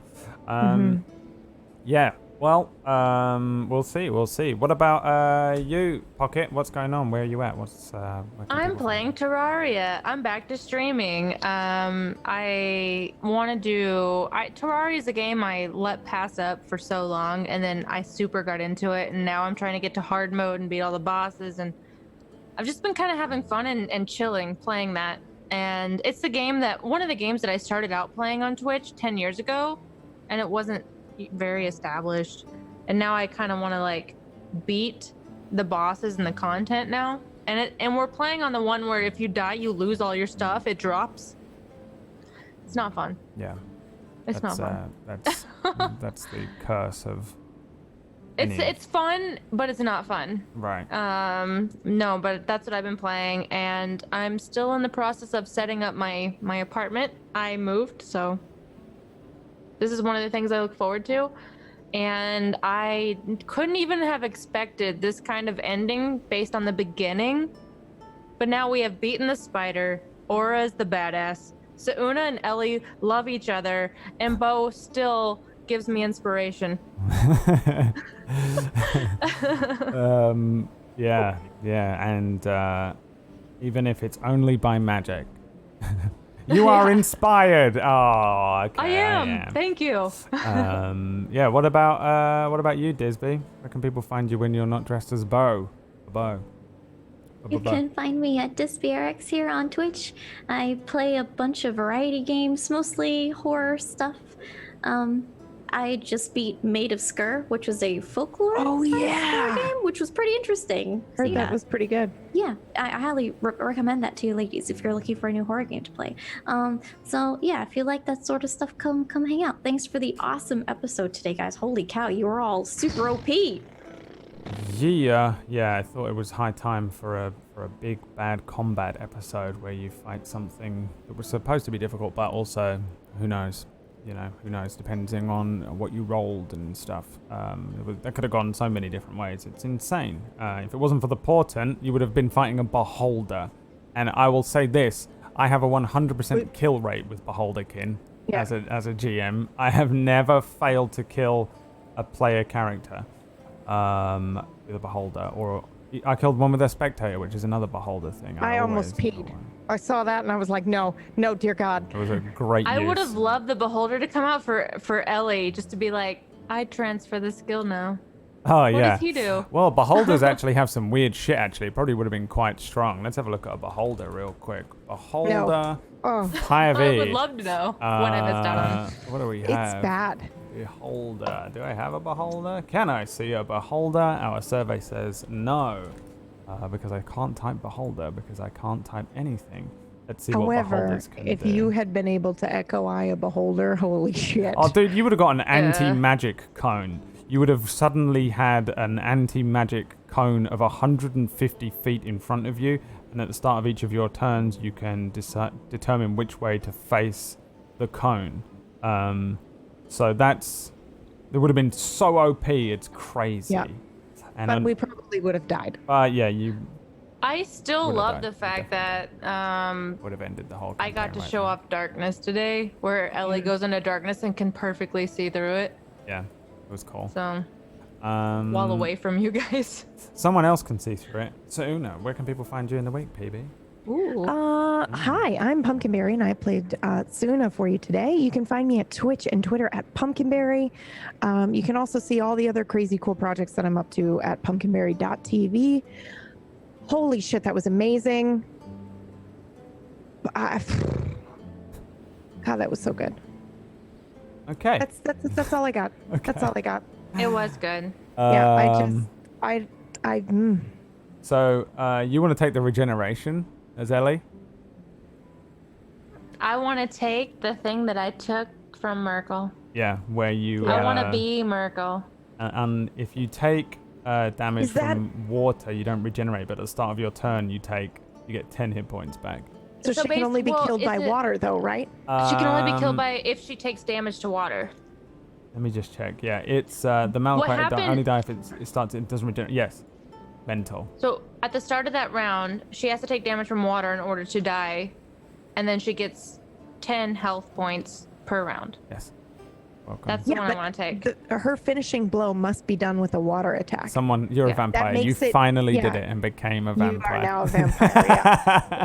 It was so easy shit. when you're like, you get to take it from anything that you've ever echoed. You are now so a strong. tank rogue. You are now It's a tank rogue. crazy. That's insanity. That's why Ellie needs to run in, because she'll be like, oh, I got to 0 and I get 10 health points back. And that is So why you didn't use a water attack. And that is why your patron kind of bows to you as opposed to the other way around. But You that's a better. story Editing. for another day. Oh my god! Thanks for watching, everybody. I hope you enjoyed the session. It was a big bad proof that they can fuck some shit up.